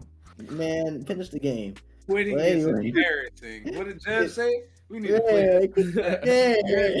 Ass. Like even people are playing Dark Souls 3 right now, man. It's just got almost 10,000 views. It is fire. Dark Souls 3 is heat. Like it. I don't know, cause like I think the fact that like. Hold on. Wait a minute. Before we go into this conversation, did y'all know that there's a Twitch category called "I'm Only Sleeping"? Yeah. And guess what I see on this? People sleeping. Bitches sleeping. Yeah, all right. With the ass out. Okay. But they only sleeping, bro. What are we tripping for? Because, bro, why are we watching this, man? Don't you I'm sorry, Razor. Go back to what you're saying, bro. I can't believe this shit. That is funny, bro. That is crazy. Nah, like. Go ahead. I was gonna say just about Elden Ring, like. I think something that makes it an exception. For one, it's a single player game. Yes. And for two, I think the whole fact of not being able to choose the difficulty really is something people underestimate because it forces you to play the game the way the devs truly intended, right? Yes. In every single way, shape, and fashion, right? And and when that happens, like it kind of like that divide between casual and competitive is gone because you only have the one way to play the game, right? True testament. Right? Because in PvP games, like you said, you can choose to be casual, and in other story games or PvE games that have difficulties, you can just choose to play on easy or just buff yourself, whatever. But when it comes to a Souls-like game or Elden Ring specifically too, you have to play the game the way it's intended, and that divide's gone. So I think that's another reason why Elden Ring is like such an exception, right? It's because the people who like literally just can't fathom it, they'll just gone. They'll just quit like Striker. You know what I'm saying? But the rest of us who made it through the game, we're gonna all be on the same page, the same exact mindset, right? Like and you did quit. Did you not quit? Are you gonna finish it? Are you gonna finish it? Maybe one day before I die, sure. Striker, if you pick it up, I'll pick it up right now. I'll buy that bitch right now. I'll play it through with you. Elden Ring. I have. We can be in competition. We can be in competition. Being competent. Yeah, I'll be it for you. My money's on John. I'll be that bitch before you. Hey, how much y'all betting? We can put as many as you want on it. Oh shit! Hold on. Let's not exceed 100. I honestly was trying to see people lose money. I'm not trying to lose money myself. But no, that's a legit point, man. And I think, like I said, if you would have asked me probably like a year and a half ago, like, hey, do you see yourself playing these games? I would have said, fuck no, bro. Like, I think I'm growing as a gamer. I'm definitely getting a lot more mature as a gamer. I'm appreciating these games a lot more. Like I said, I mean, to everybody else, it's like, it's no big deal, but me like playing fucking Ronin on the hardest difficulty, and actually like that's my first step into like a Souls-like game, that was a pretty cool accomplishment for me, and it's like I got a lot of respect for not only playing games on its hardest difficulty now, but actually playing games with one difficulty. So I think, like back in a couple years ago, I'd be like, "Fuck no!" Like it's too hard. And like you said, that's that separation between people that's casually trying to play a game and people that's actually trying to dive into all aspects of a game and just divulge themselves into that reality of the game. And so I don't know. I got a whole new found respect for. Especially like these Souls-like games, man, and just watching. I felt proud when Kai did it, dude, because that nigga's not a gamer, bro. He's really not. Me too, because he kept banging his head against that wall, bro, boy, and it cracked eventually. It did. I'm like, dude, that is some fucking. That's a cool lesson. And like, little off topic, but IGN had, I guess they took the shit down, but I don't know if y'all heard about that, but IGN did an article. Yeah, you heard about that shit? Well, they're like, Kai incites another riot, just dumb shit, bro. And like, I thought that was kind of fucked up because I'm like, yo, here's this dude who's creating this inspiring message through gaming, and just look how many people got together on stream to watch this dude. And I mean, I don't like put race in it, but he's black, he's a minority. I love to fucking see it. I love to see him thrive. And just seeing how many people just got together to watch this dude play a single player game.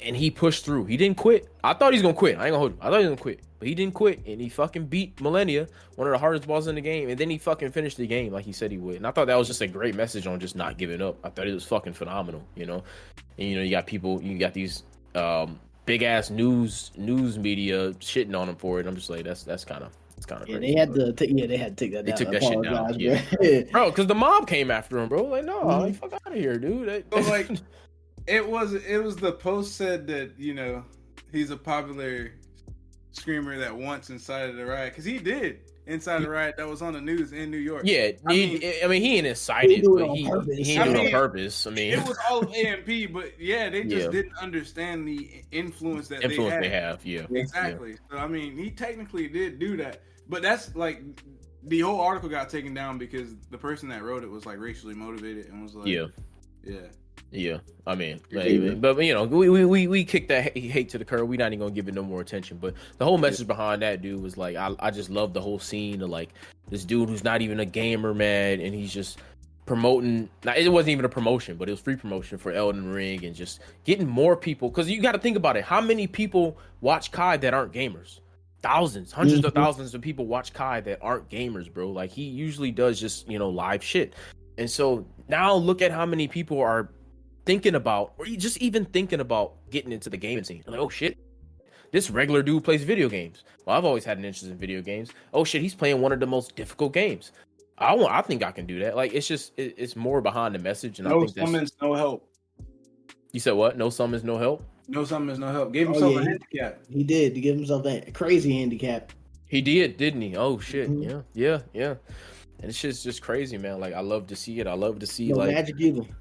I love to see but it's more punishment attention. though. You know, it's not rewarding to play. There's no reason you like. What type of enjoyment would you get out of playing that game? I think it's just accomplishment, man. Like you said, I haven't done it, but I'm pretty sure y'all can attest. Like y'all are. It's not many people who's beaten Elden Ring, right? I just can't see how it won Game of the Year, bro. And like, I'm glad you brought that shit up, bro, because I completely forgot about that. Like, not only did he handicapped himself, bro, he could have made that way fucking easier if he wanted to, but he chose to handicap himself just to prove to the veteran Souls-like gamers it's kind of cringy. Like, I can do it. I can do it, and he did it. You know, and it's like, so it's just further proof that someone who doesn't have as much determination as him, they can still complete it because there were tools that he literally just refused to use for the sake of challenging himself. And he didn't give a fuck about how many times he died because it's not about that. The One Piece is about the friends we made along the way. When I saw him fighting Melania, bro, you know what I said? I was like, bro, when he beats her, it's gonna feel so good. And I mean, he finally got that. Yeah, he was happy as hell. Almost got turned into a pretzel. Man, because that's rewarding. Because like it's like, you know, like when you beat an Elden Ring boss or something, like you know you beat them because you overcame that challenge. It wasn't a fluke. It wasn't no cheese. It's like you did that. You know what I'm saying? And it's a different type of feeling. But like a lot of gamers don't want to put themselves through the mud to attain that feeling. They just want to. They want that instant gratification. They feel like I paid for this game. I should just instantly get it. But it's like it goes back to that competitive mindset thing. It's like, bro, but if you put in a certain amount of time in this game, or if you really think you're a gamer or whatnot, you should want to challenge yourself and do things like that. You know, you should want to go through the grind and get that, feel that. You know, that it's rewarding. Yeah. It's rewarding. Yeah, fuck, man. Very rewarding. And you know, it's just giving me, like I said, it's got a new hype for these type of games, man. I'm very excited for Wukong to come out, dude. Like I'm like seeing the trailers of that shit, man. I think that's probably like my most anticipated game of the year right now. Yeah, you think so? Hey, bro, I hope so, man. This shit it's looking real good, dude. I think Striker. Yeah, he's the king of early game of the year. Rise of the Ronin, absolutely. All right, there it is. Have you beat that game yet? Well, I mean, I don't know. Wukong coming. Huh? On that unfinished hill. Have you beat that game yet, bro? Can't reach the summit. Yeah. I'm gonna die on this mountain. You platinum that bitch. Oh shit. Oh yeah, I beat it. You platinum that bitch. Oh, I ain't platinum, man. Oh man, I mean, game of the year. I think you'd want a platinum game of the year. Game of the year. You know what I'm saying? I have a question for you guys, because like John, did you finish your ending for Rise of the Ronin? I finished it. It was I let her live. You let her live? Yeah. Okay. You did let her live. All right. I wanted to make sure you did the opposite. I made sure just to see like what they did, and I mean it was really nothing. She just walked off, and she was like, she basically said, "Oh, I'm gonna find my own way" or some shit. I'm like, bitch, get the fuck. What kind of shit is that? I wanted to see if y'all did. That was the only fucking difference in the endings. That was the only difference, bro. Nothing else, bro. Nothing else. That's your game of the year, Striker. Game of the year. That's your game of the year. Did you kill your Blade Twin? Hold on now. Huh? You can say that. That's game of the year after saying getting Baldur's Gate 3 is game of the year last year. That's what you can say that holds, like that's up to par. No, I'm not saying that, but I mean if we're looking at all the titles that was no. I'm basing you can't really base it off previous years. You can't base it off previous years. You're basing it off what's coming out this year. Hold on. So before Baldur's Gate 3 won, God of War won, right? No, because that was 2023. Before that, 2022 was Elden Ring. 2022? Yeah, Elden Ring was 2022. It was Elden Ring, and then before that, Elden Ring, Baldur's Gate 3. We could both say those is up to par. That's a standard for game of the year, right? Look at Elden Ring was a fluke. Ragnarok should have got that, but go ahead. Ragnarok's not good. 300,000 people ain't watching Ragnarok. All right. Anyway, that's a standard, right? That's 2 years in a row. What was game of the year before Elden Ring? 2021. 21 was It Takes Two. It Takes Two. It Takes Two? Yeah, you know that game, Striker. That game he's a fan of. You didn't know. You know, you said it was good though. You like that game, right? No, that game was phenomenal. Oh, so that's a standard. So that's 3 years in a row. Games are phenomenal. Did you describe Rise of the Ronin as phenomenal? I did. Hell no, you did. I did. I definitely did. We can definitely go back. We can go back to that shit right now. I definitely said that game was phenomenal. It was beautifully made. Can we be fair, Striker? Like, you just have bias towards what you like, and we're just trying to figure out how you get the criteria of what you like. Because you call this shit out very, very early. Wait, hold on. Like, Ain't that what I like or what you like is about? Like, just being biased about it? Like, I like this because of X reason or not. So there's still biases in that. You can like something and still not be biased, bro. It's a game of the year. Like, I like Rise of the Ronin, but I don't think it deserves a game of the year. I'm not biased to it because I like it. Like, I feel like you were saying game of the year before the game even came out, bro. You be calling this shit because of Dragon's Dogma. How are you? Yeah, that's exactly why you think. You just do it for competition. That's it. Hey, I forgot Dragon's Dogma, bro. Personally, I don't think exactly. You forgot about Dragon's Dogma. Hey, honestly, like that really is the whole battle this year. Like I said, personally, neither one of those are game of the year is what I'm saying. So fuck all that. I think that's why I want to play Stellar Blade so bad right now because of the hype around it, and that shit is hyping it right now, and I want to get my hands on it just so I can be like, okay, is Stellar Blade in competition as far like what has been released right now? Realistically, what the people talking about, Stellar Blade is the only competition right now as of right now. As of right now. I'm talking about as of released right now. I guess. I guess. No, as of right now, yeah, not Ronin.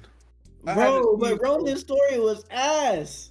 I can't support Game of the Year for a game that had a story like that. No, I'm not gonna do it. I'm not even gonna give it a nomination at all. It don't even need a nomination. I don't know, bro. It's just I think the real reason we find hard to like accept your opinions as non-biased is because of like some of the things you hate for real. Like sometimes you just hate for no reason, bro. Like what's your problem with Ghost of Tsushima?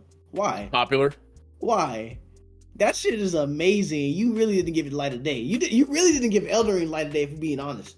The way you forced yourself to play. You could have had way more fun in that game if you would just play it naturally and just let yourself discover things. You call that shit playing? What? That don't mean he got the job done. Shit was not playing. We watched. We did do that. Striker, I mean, I get what you said. We all got biases. I mean, it's hard to do as humans, but like what we try to do at least is to put them to the side as much as we can and really dissect things. Like, don't get me wrong, I had a lot of fun on Ronin. Like I really did. Like I enjoyed my 30 hours. But a game that puts so little emphasis and just work into their story is just like, no, you can't tell me that story wasn't half-assed. It wasn't. If I even give it half-assed. Like, I mean, it wasn't just a story, but that's a big part of a single-player game. Well, semi-single-player game is its story. You know, you ain't just playing it for no reason. You at least gotta advance through the story. Even if you love the open world, you have to advance through the story. And as the story went on past the 10-hour mark, I'm like, golly, get me out of this shit. What is this? It's making no sense. We're not even gonna touch into that whole review. We fucking know. We've been there. Rise of the Ronin better than Spider-Man? No. And you think he's gonna get Game of the Year and Spider-Man didn't? Yeah, he got it's a time. I mean, Spider-Man had to compete with BG3. Hold on, bro. Like I said, no, Rise of the year or the games that you compare for Game of the Year is the year that, or the games that come out that year that could potentially be our nominees. Dragon's Dogma, bro. Huh? It wasn't better than Dragon's Dogma. It is in every way, yo. It wasn't, and it never will be. But Dragon's Dogma ain't gonna get as many nominations as Rise of the Ronin. Shit. I mean, it probably will, bro. But that's the thing. Like, It's the top sold I don't damn think near either ever right of now. them are gonna win it. That's the thing. That's the worst part about it. No, I don't think either of them gonna win it. I really don't think so. I think Dragon's Dogma had a lot of good marketing. It had great marketing. His marketing team was almost like Helldivers. Like the only thing is Helldivers had that it was $30 cheaper, and that trend for the memes was taking over. Democracy. Democracy. Dogma 2 had hella good marketing. That's why the numbers sold like that. It's like a Drake album, right? Every song ain't a banger, but every song gonna be on the top 10. You know what I'm saying? But the marketing was just great. I think the best games are coming out towards the end of the year. Like I said, this Wukong, I got a lot of faith in this one. I'm calling it right now. This shit gonna be fire. I really think it's gonna be fire, and I think it's gonna dominate that scene. Got the new Assassin's Creed. We see much gameplay. I don't know. I ain't played it yet. I can't say game of the year. I ain't played it yet. I'm just saying I'm very excited for it. You I got a lot of hyping hype for it. Because it looks good. We've seen gameplay. We've seen cinematic trailers. We've seen story. Damn near said it. It looks fucking good. I'm not gonna lie, it looks good. I ain't gonna call it game of the year. We've seen this before where games look good and they fucking flop.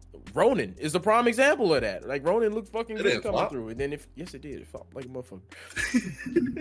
And then fucking what else? Assassin's Creed. We got Assassin's Creed coming up. That shit looking fire.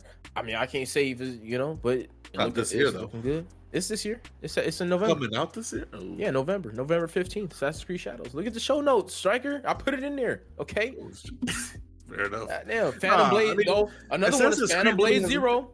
Phantom Blade Zero that's on the radar. That shit actually might be.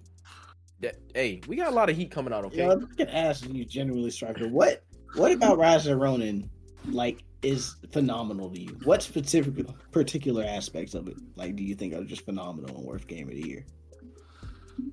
Everything about it, like the aesthetics. No. I say specific aspects. You can't give me that little bland everything answer. Yeah, cop out. Cop out, yo. Specifics. All right. Aesthetics it was phenomenal on it. The gameplay, the combat. Wait, combat the was very... as in the looks, bro. The game that people said like a PS3 game. Nah. I mean, that's because a lot of them were blind. Like, mind you, a lot of gamers wear glasses. So clearly they didn't have him on. This nigga trolling. I ain't gonna cap to you, bro. I think the whole PS3 thing is overrated, but I get what they're saying. I look at the game and I understand what the engine was old. The engine was old. The thing does, it transitions sometimes to pretty poor quality for for me, it was specifically when you would talk to people and it would give you that medium shot of them. Yeah. And that shit was kind of ugly. I'm not gonna lie, Striker. It's scratchy, bro. It's ugh. No, but that scenery, looking off into the distance, honestly, you could just sit there and just drink some tea. And it was half-assed. Huh? But that's what I'm saying. It was half-assed because I agree with you. I put that in my full review. I didn't really see it, but I put that in my full review. The game had moments where it was incredibly beautiful. Some of the cinematics were incredibly beautiful.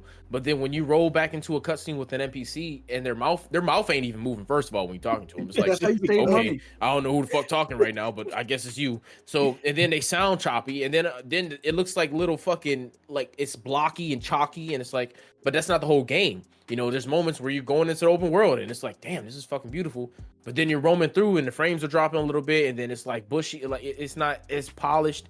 It's it was half-assed. The game's not terrible, but it's got some. I'm gonna recognize when a game got some half-assed in them because I'm not gonna allow that shit to play out in another game you gonna make.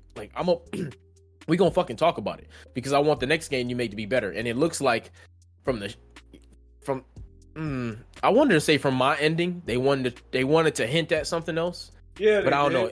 Yeah, you saw that too, Rain, right? They wanted to hint at something else, but it's yeah, they did. Well, what about the motherfuckers who killed the bitch? But you haven't set up throughout the story for anything. Yeah, for anything, bro. So it's half-assed everywhere, bro. That's what I'm saying. Yeah. It's half-assed everywhere. You can't complete the puzzle because the fucking pieces are missing. It's no, I'm not gonna allow that shit to slide into another game. And niggas like you, Striker, are the reason why we keep getting half-assed products because niggas want to put their feelings and emotions in something they like, and they go, yeah, this is great. And then developers see that shit, they go, well, damn, the audience like this, so they push out more ads. No, fuck that shit. I don't like that. No, I'm a hard nigga hasn't beat the game. Stop it.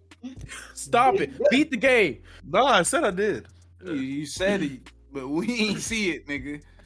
That shit was not on stream. What's going on? Game of the year games you don't just beat and put down, bro. I have never played a game of the year that I beat and put down. We spent 100 hours on our first playthrough, and then what did we do? We immediately started another one.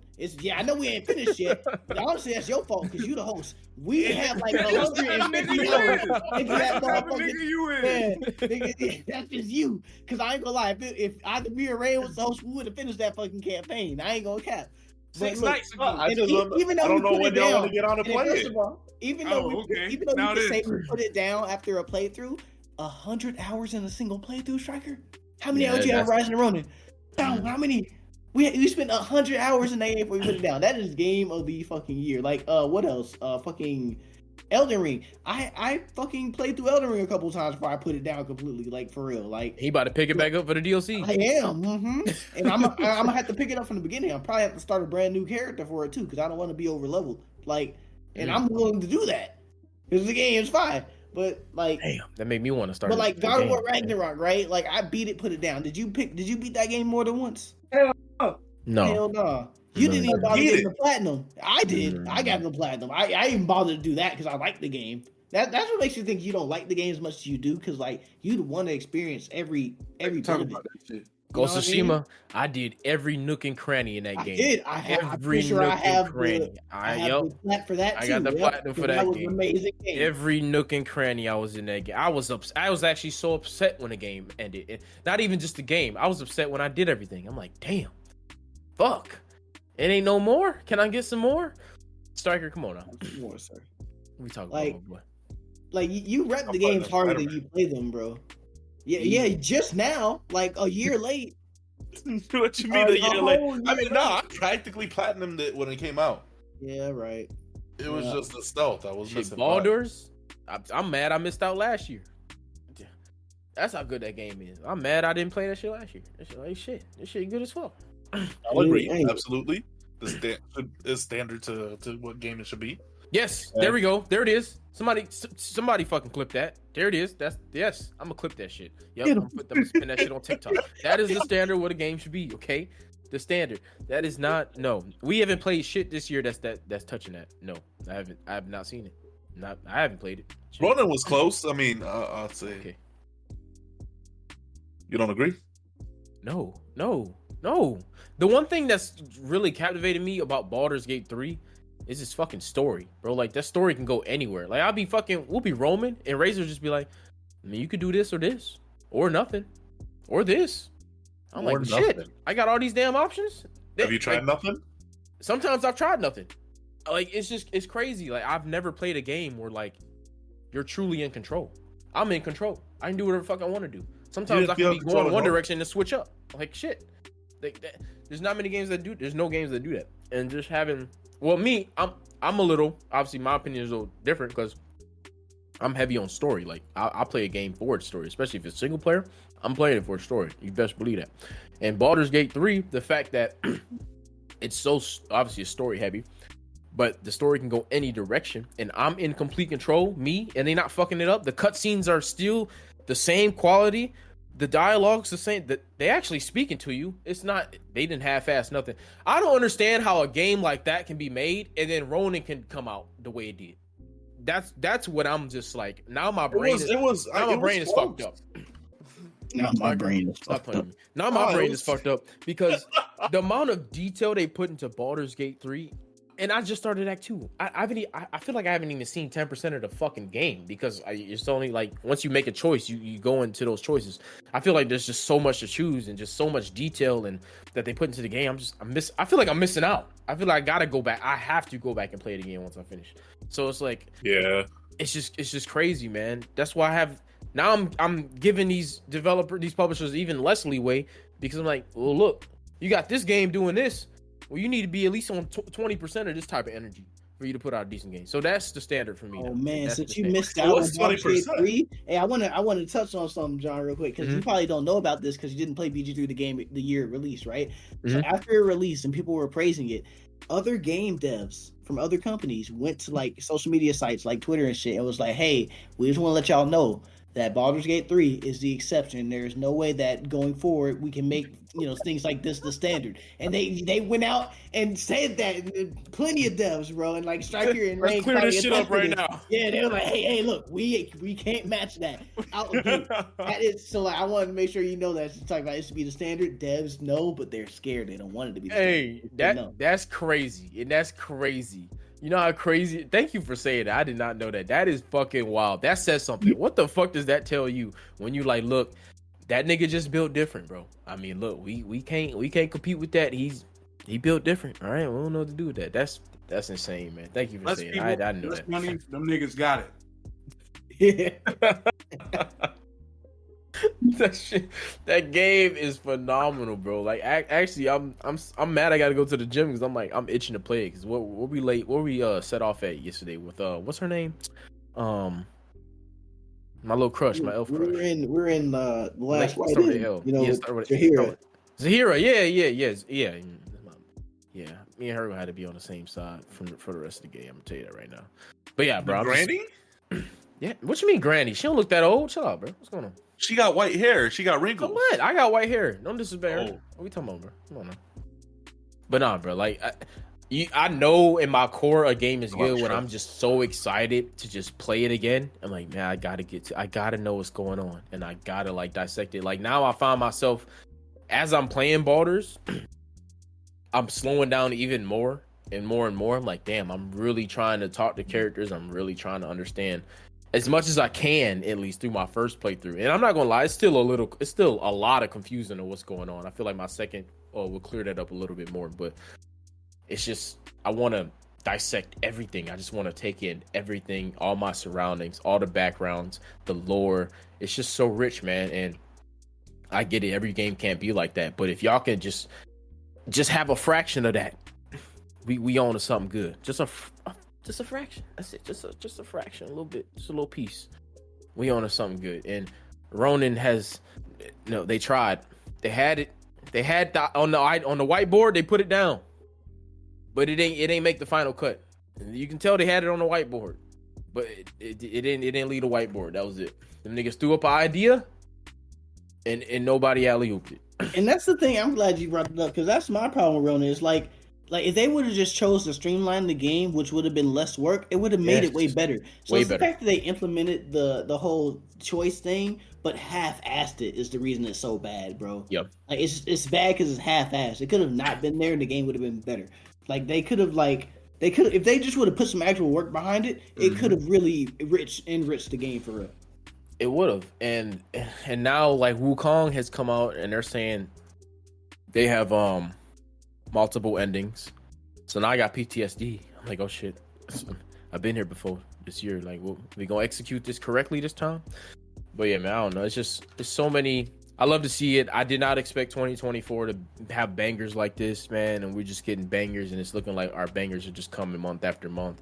I love to see it. And it's really under the radar right now. And Striker, it's a Sony exclusive. It's a PS exclusive, and it's gonna be on PC. Phantom Blade Zero. Look out for it.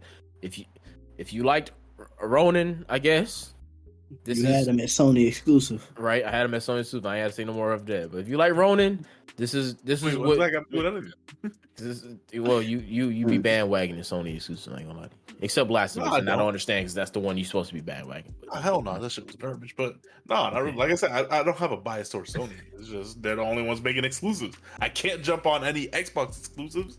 Name an Xbox exclusive. I can name a bunch of them, but I don't know. That's come out in the last 3 years. But you can't like a non-exclusive game. Yeah, what about a non-exclusive game? Tough. BG3. What you talking about? Wait. So wait. Why you didn't pick up Stellar Blade then?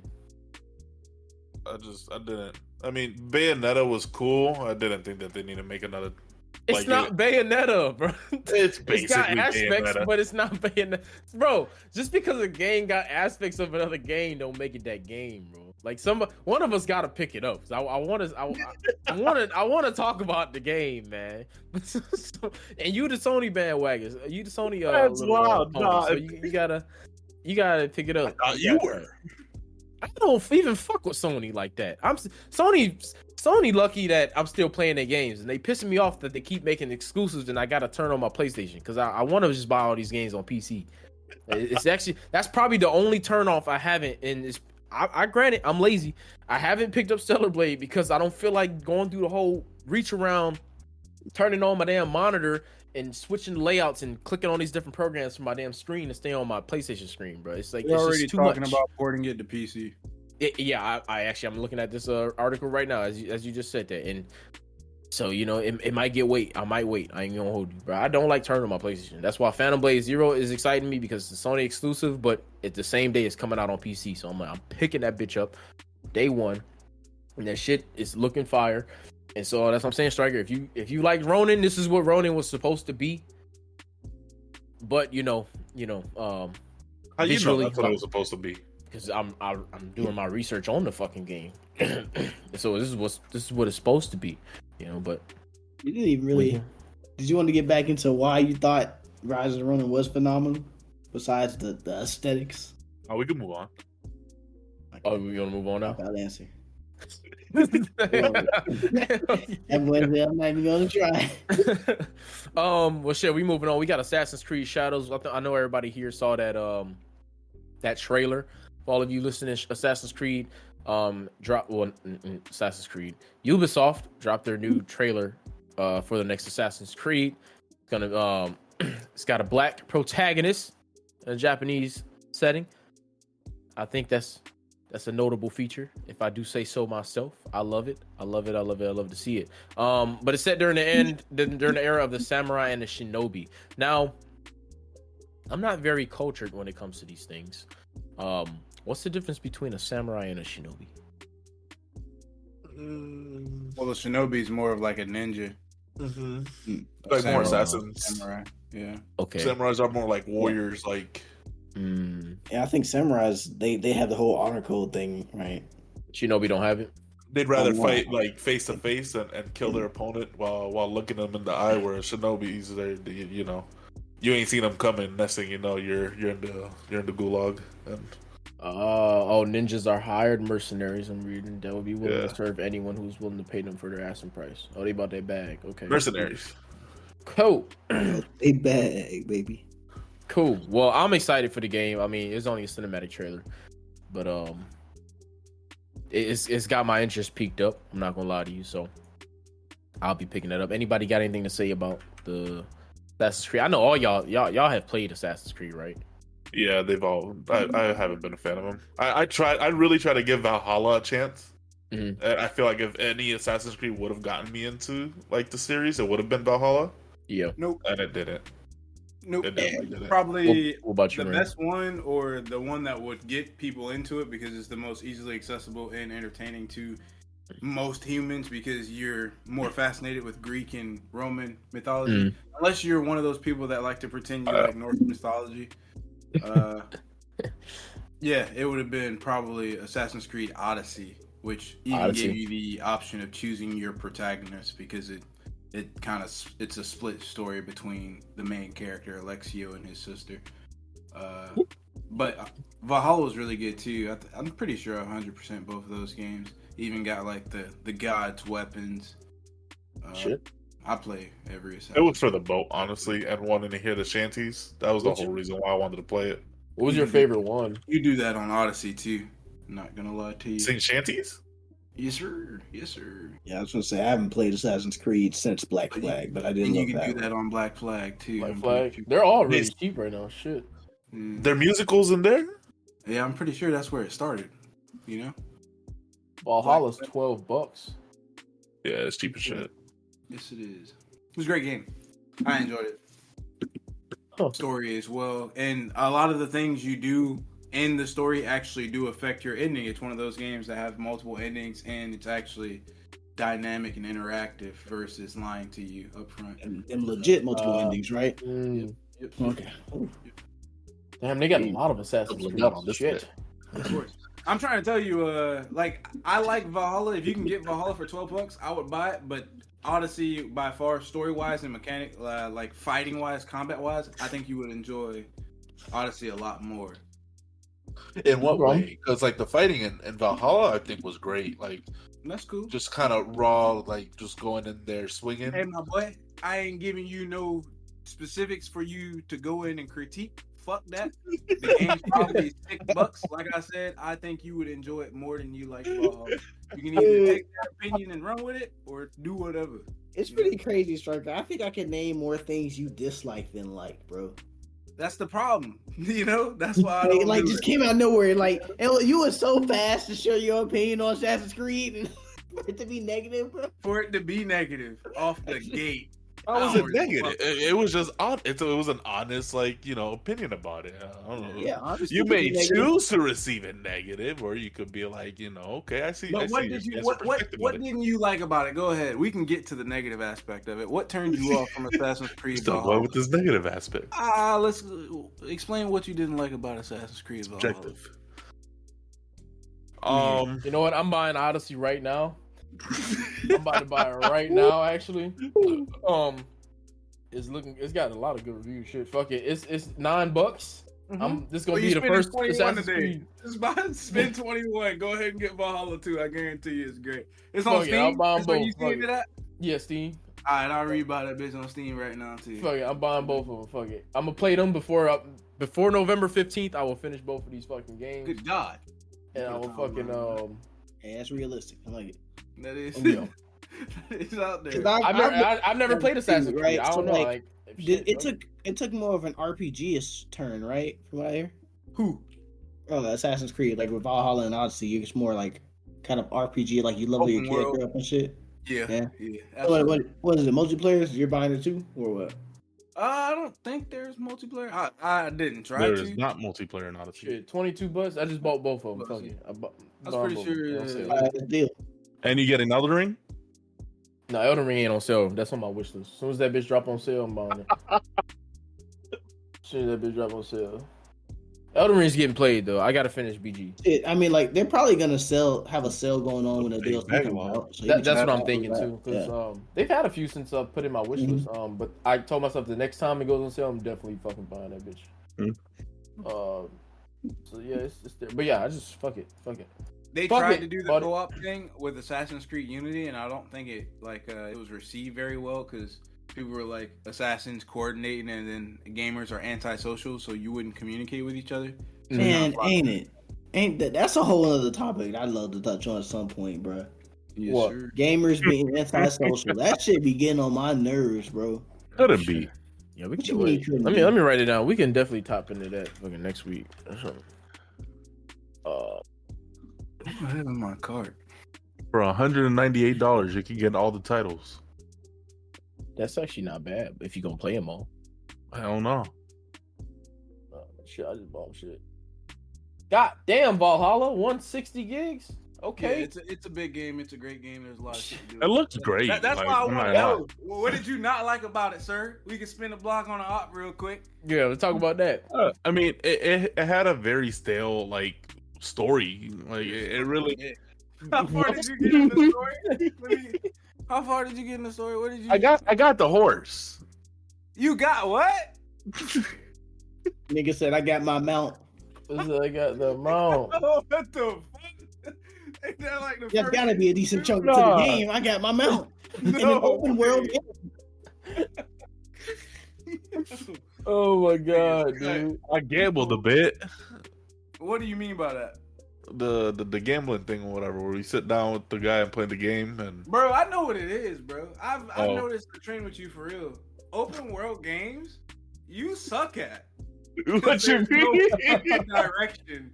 So you give up and quit. Cause it's not like, I don't know, you don't got an indicator over your head. Is it I give up and quit, or they just don't know how to do it? I think you give up and quit, bro. Like Quit. BG3 did, or Spider-Man. I wasn't gonna. No, BG3 does not hold your hand at fucking all. You have to explore and find things on your own. He had us. You know what's funny that I thought about, bro? Stryker legit gave the day before more time than he did for like Ghost of Tsushima. That's crazy. Because that's fucking crazy. Because he was going against me trying to say you shouldn't play that shit. So he had to, bro, because that nigga will die on whatever shitty opinion he has. That's crazy. Like, think about that, Striker. You gave that piece of shit more I of a chance. refunded it. You gave that piece of shit more of a chance for you to have some of the big games that we said are absolutely fucking amazing. A lot of my game time on it was trying to get into the game to play it. Exactly. You gave it more time than you gave. Like, how much time did you give The Last of Us? 2 hours. He said 2 hours. Crazy. You gave it 2 hours. Crazy as hell. Just enough to get that refund. How much time did you put into the day before? Because that is pretty crazy how that lines up. How much time you put in the day before? Because I know you could put in more than 2 hours and still get it refunded because it was trash. So how much time did you? Because you were streaming, so it was a fat little minute. It was a solid 3 to 4 hours, I'd say. You gave the day before more time than you did the last. Well, no, I mean 2 hours of that was trying to log into the game and play. Yeah, but that's still time you dedicated to it. All right, because like think about it. If you wait outside a restaurant for like 2 hours, you're dedicating that time to get in there and experience that food and shit. Right. Right, but you haven't really experienced it until you get in there. Yeah, but if you were trying to log into a game, say like this probably happened to all this before. If you ever tried to log into a game on release day and servers are mad overfilled and busy, and you get sat into a queue. If you wait there for that entire queue, it means you really want to play the game. You're investing that time into the game. Yes, you're not playing it, but you are investing that time into the game because you're waiting there in queue, right? You gave the day before more time than you did The Last of Us, than you did Ghost of Tsushima, and honest truth and honesty, I almost want to say Elden Ring. You did put more physical time in Elden Ring, but as far as like actually playing the game on your own and not being stubborn, and you didn't really give it much of a chance. TikTok's gonna see me through. I put 20 hours in Elden Ring. Word. You think so? I did. You looking at your Steam gameplay, right? I invested 20 hours, yeah. How much of that was to that one boss you didn't have to fight? I invested 20 hours. 6 hours? 6 hours on the You told you not to do that, though. But 6 hours on the probably another 6 on based off of that description and connotation of or concept of what investing and dedicating time to, I invested and dedicated 20 hours to Elden Ring. For sure. So that Okay. No. Actually, you know what? Because we were supposed to cover this anyway. In this episode, how much time you think is enough to cover a game before you can actually formulate an opinion on it? And Striker, I didn't even harp on you enough a few weeks ago when you said this shit, bro. But I want to touch on like that Ghost of Tsushima shit in The Last of Us. You put 2 hours into The Last of Us. Yeah. But like I don't believe that because you don't even know what the game's about. I did. No. The whole thing. No. One, you called them zombies. I don't know where that came from. Two, they're pseudo zombies. What do you remember about The Last of Us, the first one? It was garbage. Okay, besides it was garbage. That I went to this little settlement. They threw this little girl at me when I didn't really want to take her anywhere. Okay. I didn't get what I want when I got there. What do you mean? What do you mean get what you want when you got there? What he initially asked for when he got to the settlement, they didn't give it to him. Instead, they gave it a little girl to take somewhere. Okay. So completely deviated from what he wanted. So like, okay, sure. Let's force a plot on me. You start traveling through this building or whatever, and then you start getting attacked by these fake zombies that make no sense, but whatever. The people you're attacking, they just automatically know where you are, despite however discreet you try to be. The clickers? No. The other, like the people, the actual people. Okay, like, the bandits or whoever it is your enemies are that are trying to fight you or kill you and this little girl or whatever is going on. I don't know. They don't really quite explain who the fuck they are that well. Anyways, Yes, they do. No, they don't. They're just throwing shit at you. Majority of the time is Molotovs. I have no idea where they're getting these Molotovs are. They're pulling these Molotovs out of their pocket, which one concerns me exactly how deep their pockets are. But anyways, you play GTA. That's different, yo. You tied in rocket launchers in GTA, so we already know like that's just Anyways, And you're no, and you're not hiding a Molotov in your pocket. You have the ingredients and you make it. You crouch down and you make it. They were hiding it in their pockets because they were lobbing these shits like they were pellets. Like they just nonstop picking them out of their pockets and just tossing them. You toss Molotovs the same way the enemies do, right? So I didn't have them. I didn't even have a weapon. Grab. I was just running around. The Yeah, only thing I could grab is a brick and a bottle. Yeah, I see why you didn't enjoy it. You don't see Striker.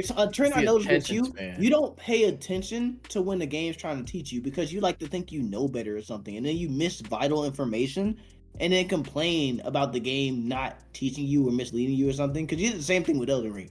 There were a couple things you just like. Right.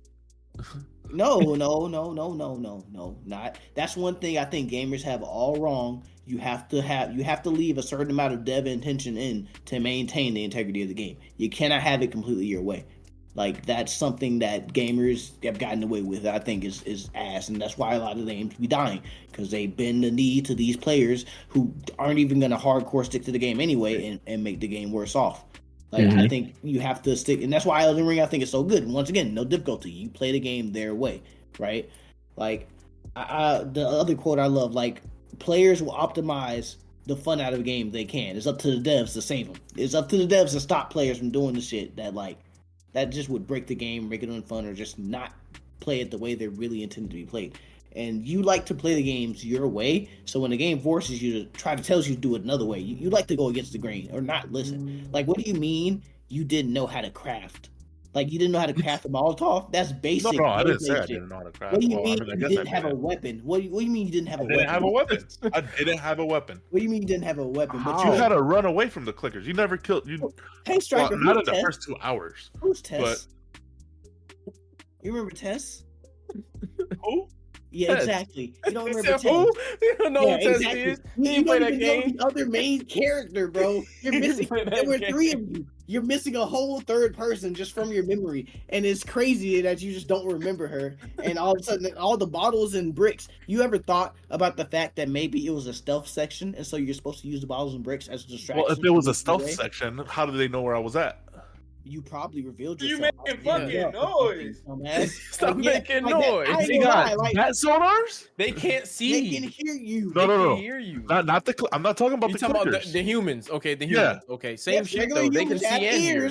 They can hear and see you. So like, and they got supersonic hearing. You probably if you making noise, if you run or something, yes, they can hear you. I was crouching the whole time, and next thing I know, I see a barrage of Molotovs flying at me. Okay, but did you listen? Did you use your listening feature? Because you can see which corners they're cutting and then which ways they're coming. You don't even know about that. That's core gameplay shit. What do you mean? You never gave that a try. You don't know about listen mode? That's the most core mechanic in the game is listen mode. That sounds listen mode. Bro, you didn't play the game. That's the problem. That's why you think it's bad, because you didn't know how to play it. And so you blamed your inability on the game itself, bro. And that happens a lot. Like, bro, yeah, that happens a shit ton, dog. You missing out on games, bro. You missing out on a lot of games. You can at least YouTube it, man. Like if you feel like you're struggling, you can YouTube it, right? Make your experience a little bit better. You know that? It won't. The game is bad. It will. Put your pride aside, bro. We got YouTube. Come on. Put your pride aside, bro. No. That's crazy. He's already done that, because when there was money on the line for that Elden Ring bet and stuff, remember, he went and looked up a strong sorcery build and went and got that weapon. And y'all called this out because he could tell, because when he opened up his map, you know how maps have like fog of war and only reveal where you've been? You could see one beeline heading straight to this one game. There's the staff that he has now magically equipped with this new spell he found. Like, he didn't go to YouTube. He went to YouTube to get a fucking build. So don't let him think that he has no pride on that. But then for whatever reason, and we literally said, hey, bro, just go ahead and YouTube everything else since you wanted to go down that route. And then his pride just wouldn't fucking let him. So he wanted to go in blind for the rest of the shit. And we still was like idiots and helped guide him anyway for him just to fucking quit.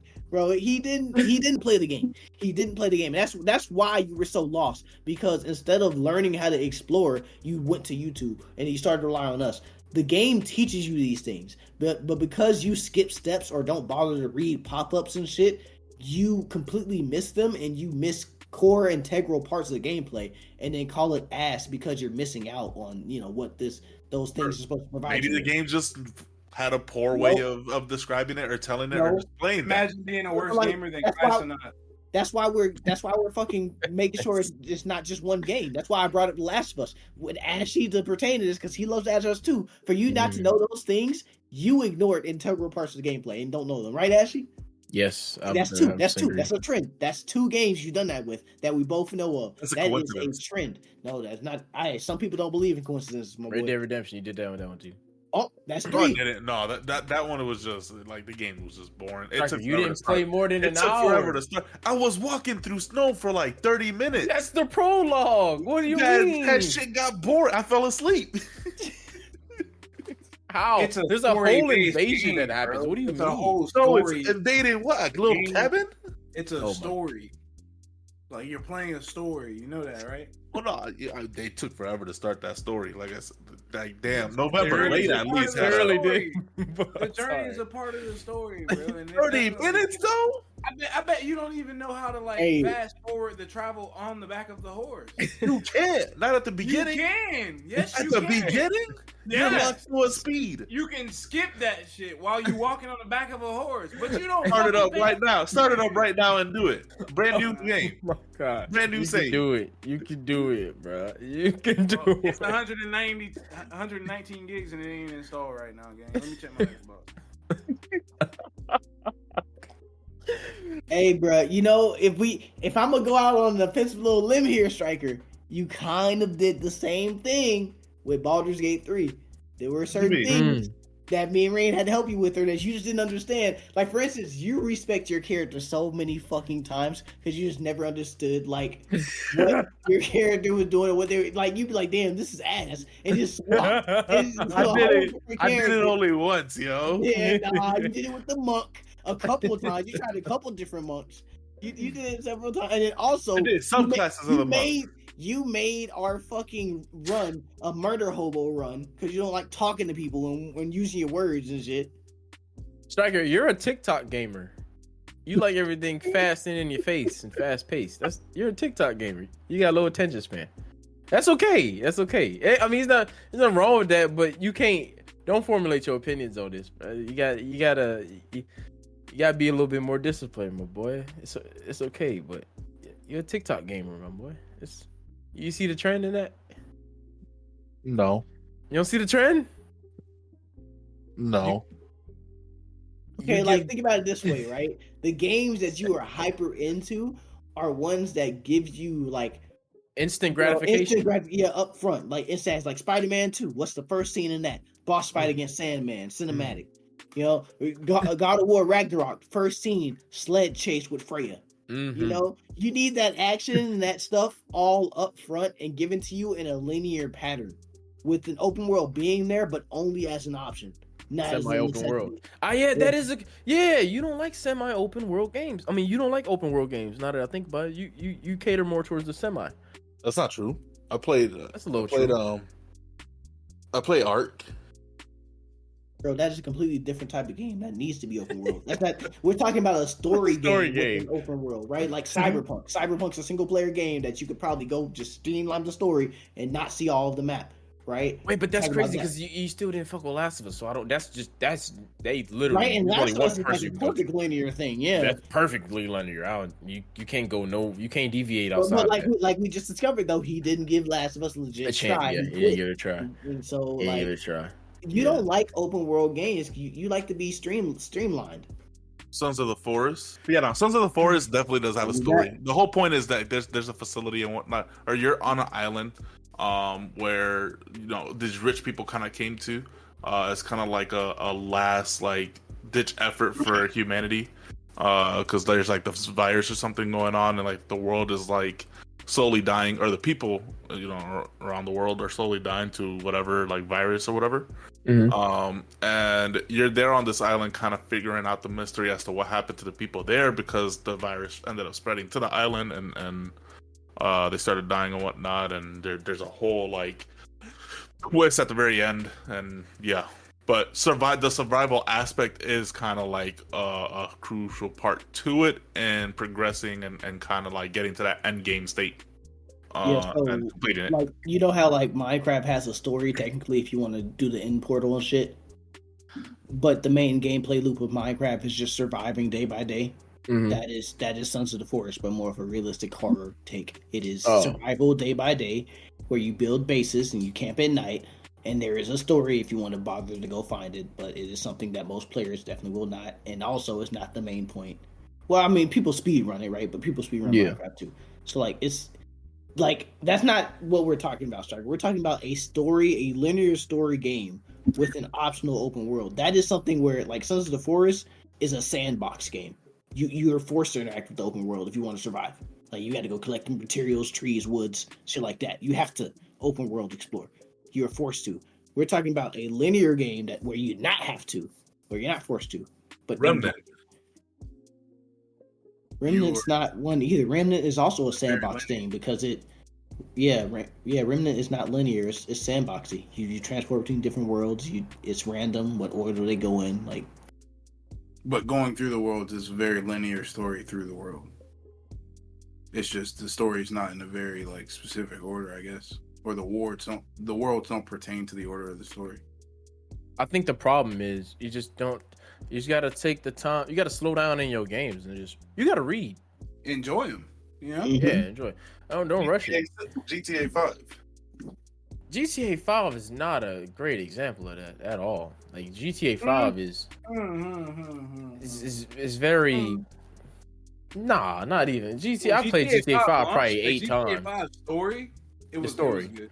It was good when it launched. No. That's one of my favorite stories. I'm talking about. That's not a good example of like it's linear. A GTA 5 story is linear. It's a linear with an optional open world. Like, yes, it's optional though. You don't have to do anything in open world to continue with the story. Like it's very linear. They tell you when to call somebody. They actually not Lamar. What's the creepy dude name? Lester. Yeah, Lester will literally call you when it's time for a new mission. Like, hey, you need to go see here. Or Michael will call you, or whoever, one of the three fucking main characters, Trevor, whoever, Michael will call you and be like, hey, let's come meet up and do this. You know? Like an indicator above your head. It's in your face. Yeah. Thing. And then while you wait on that, I'm pretty sure you do this, Striker. You drive around because you like to swing around Spider-Man. You probably drive around, go kill people and do dumb shit while you wait on your next mission. It's very linear. Side missions and all that sort of stuff. Or you can do the side content, but it's not mandatory. Like it's not GTA's open world, but it's optional. Like the story is optional. You don't have to do anything in that open world. That's what we're talking about. Story. But now that's what I'm saying. You like things linear. That's really telling you step by step during the whole story of GTA and what to do, when to do it. It's very in your face. That's why children pick up GTA and they gravitate towards it because it's easy to understand. Anybody can comprehend a GTA story. I've noticed like with games that's not the easiest to comprehend, you shy away from. And I think that's where the problem lies. If we dissect in your mind, a little bit. Maybe the games just have a really poor way of telling the story and really developing the story. Okay, but Baldur's Gate 3, they said about you like switching. What was he switching the aspects of his character? His character? No, I only did it. I only did that one time when I started out as an archer on our first run, and I wanted to be Legolas. I even named my character Legolas, and it was actually still in Act 1. I didn't really like the abilities or like the skills that I had on my archer, and I wanted to just go into a druid because I saw there were animals and whatnot, and I wanted to try to tame animals. So, it was because of a squirrel actually. No, I remember now.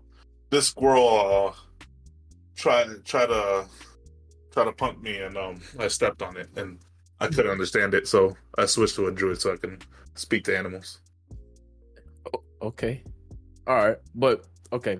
I mean, do any of y'all see that in them? Like the games that aren't easy to understand, he kind of strays away from. Y'all see that, right? Yeah, That's an answer. Yeah, I mean, like in terms of like what you just said with Baldur's Gate, right?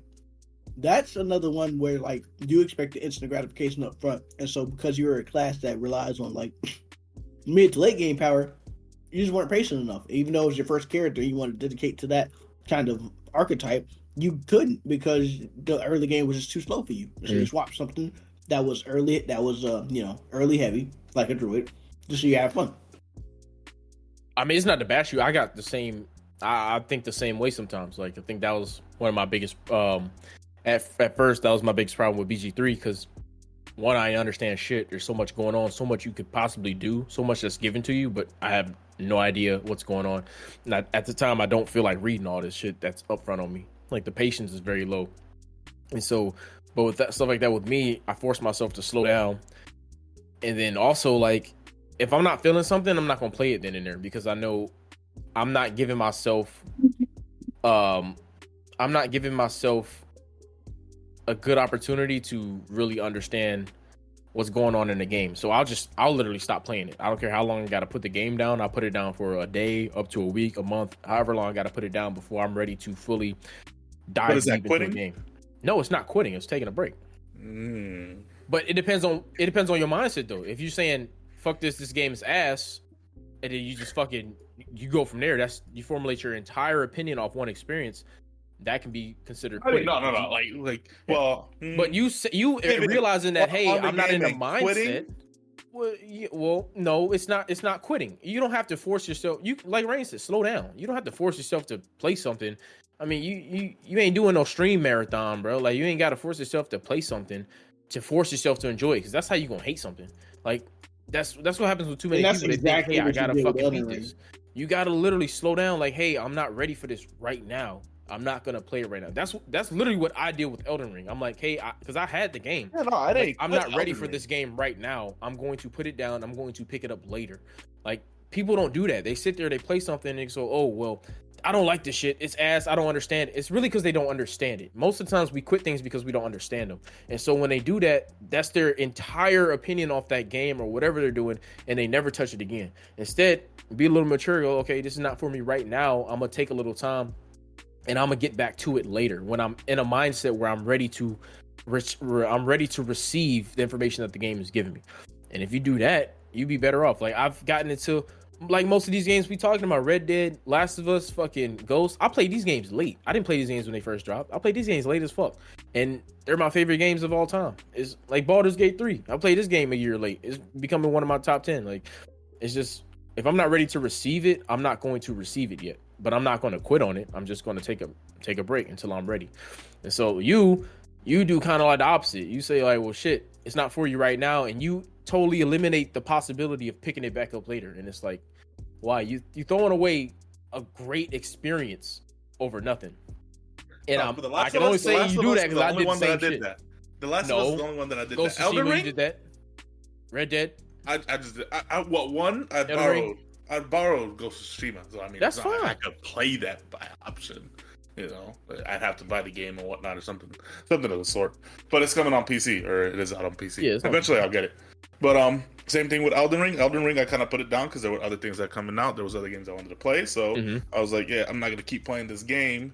That's fine, because there's other things I want to, How do you got my attention? What do you mean? Bro, you would hop off Elden Ring and you would be playing CS:GO for like a whole week, bro. Stop lying.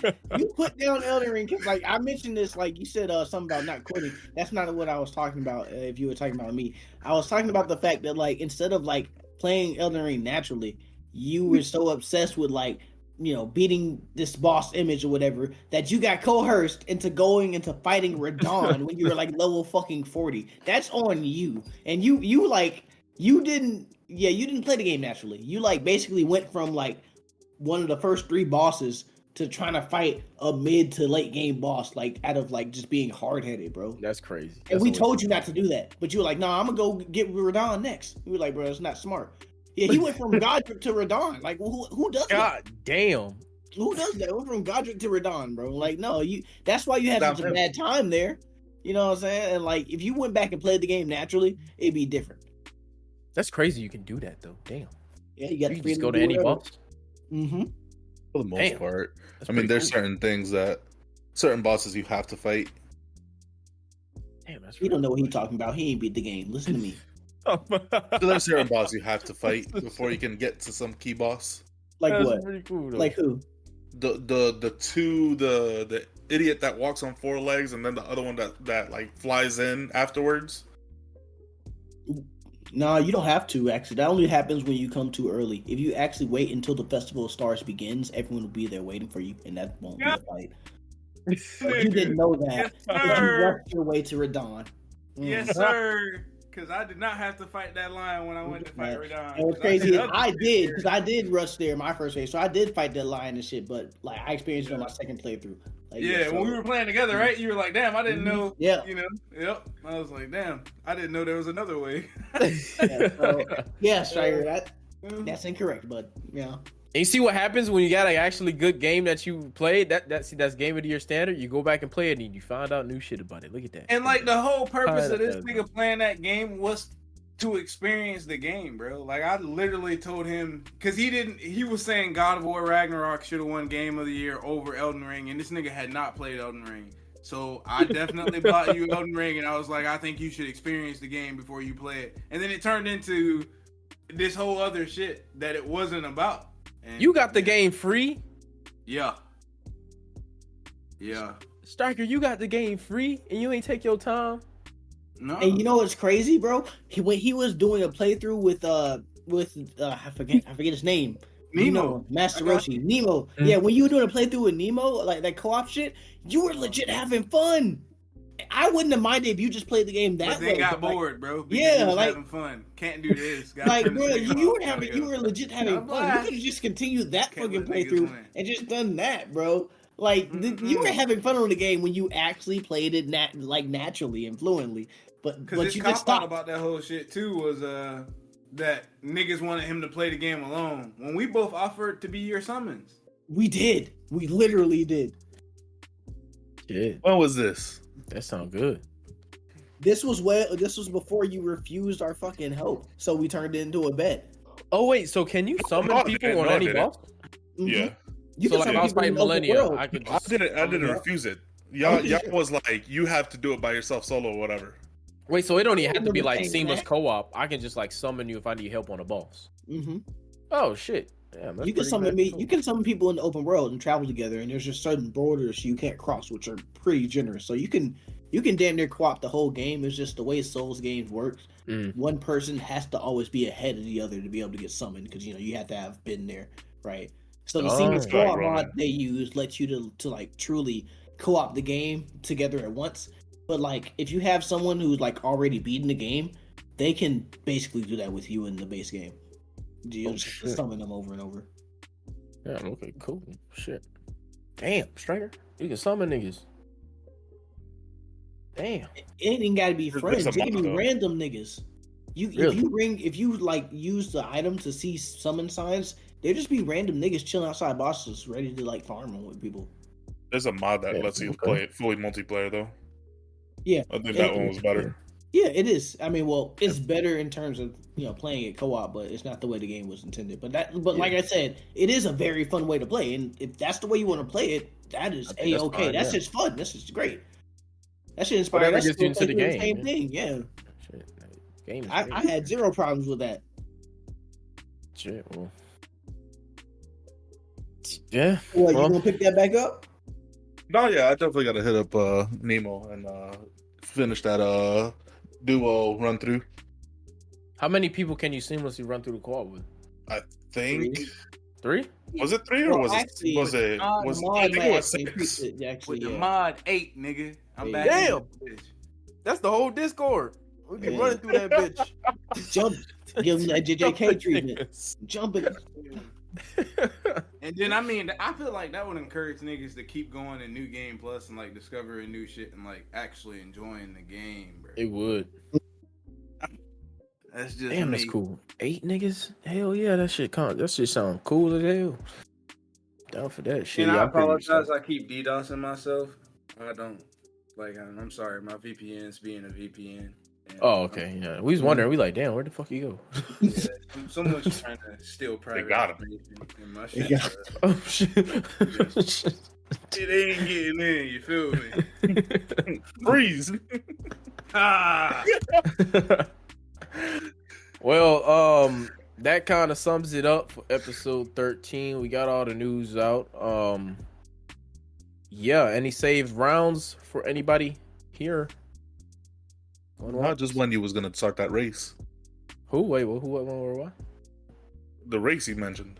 What race? He wants to race you in Elden Ring, bro. Oh, you want to race me in Elden Ring? Yeah, oh yeah, Yeah, we can definitely. Oh, you took a person? Oh yeah, we can definitely do that. I got a Shit. question. Like, how are you? What are some of the? Yeah, I was You gonna got ask that. Like, stipulations? Yeah, I want to hear this. You want to do summons or no summons? You want to just strictly like? oh no, I was solo? gonna ask like what like what is like the end or like the finish line? I guess is it the just game. beating the Beat the game game. or Okay. like Beating the game. beating a I specific? say Okay. you can either beat the game or beat the game and beat Millennia. I think that's fair. Wait, I really wait. want to go toe to toe Millennia. I ain't Yeah. gonna lie. Yeah, I beat want the to go toe to game toe with that bitch. and then beat Melania, or just beat the game. Because I feel like it depends on the ending, bro. Because like, if depending on the ending you want to go for, I would assume they both just go for default endings. You know, That's just what That's I'm probably wondering. what I'll end up doing. I ain't gonna lie, especially my first But- playthrough. Damn, I don't know about that. On your first playthrough, bro, you can end up getting a random ending for real just by playing Really? the game. Yeah, that's what I was thinking of. So I was like, you'd have to like guide them to not do that stuff, not do Exactly. that quest, which would kind of suck. So I would say, Don't race on your first playthrough, bro. Don't race it. No, yeah, no, I don't. that'd be terrible. I don't think we should make it a race. I think we should just make it a deal on like beating it. Like who's gonna beat it? Not a race, but like who's gonna beat it? You know? Oh, it's like I one of you think think one of you gonna cop out? Can I say Yeah, like who will cop out? Like For your who will cop second out? race, what's pretty common is people do like an all remembrance run or like all great runes. So you'd have to beat all the 7 major bosses and speed race on that. You know, we can talk about it because literally like we'll do it from like the moment we decide to start it, because you know life is just life, and then we got all these games coming out and we get the podcast and shit like that. We'll give ourselves maybe like, I don't know, what's a reasonable amount of time with balancing in life and then balancing in like new games coming out too, like I think a year, or is that too much? To start it or like No, to beat it from the time we started to the time beating it, like, and not rushing it, just actually not like rushing out. playing the game. Yeah. Well, I'm not gonna rush to it. get done in a week. A week is crazy. A week is wild. We just straight playing it. That's his plan. But then I feel like I'm gonna be rushing it. That's not gonna be enjoyable. Millennia in a week, bro. So just take that into account. The shit he said right now. Yeah, that shit You did crazy. see, that wasn't a lie. Yeah, so in that case, that week calculates to about a year. You about even. Yeah, so about a year. All right, well, just 6 months to a year. That sound about more like it to me. Which Like, goes I think by it- pretty fast in game, honestly. I ain't gonna lie. Probably- It goes by pretty fast. I don't know, like maybe y'all could do a thing where if you want to do time comparison, then like whenever you play Elden Ring, you just stream it.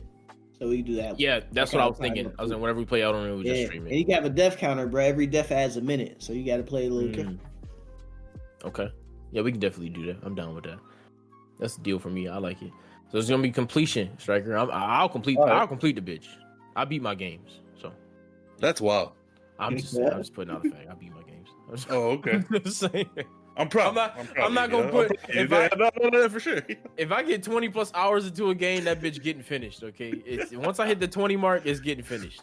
I feel like if I put almost a day's worth in a game, it's got to get finished. I got to. It ain't no way. But shit, yeah, I'm down for that. If y'all ain't got no save rounds, going once, Madam Web was ass. Alright, that's it. going You have to twice. let that one loose. All right, 3 times it is. Madam Web was ass. Wrapping up today's episode, we want to thank everyone who made it this far in the show. All we ask for your appreciation is for you to spread the love by sharing the podcast with a friend. While you're at it, go ahead and drop us a 5-star rating on the supporting platforms. This helps the algorithm promote our show, which helps us with bringing in new listeners. Thank y'all for tuning in, and we will see y'all, of course, as always, next week. Peace.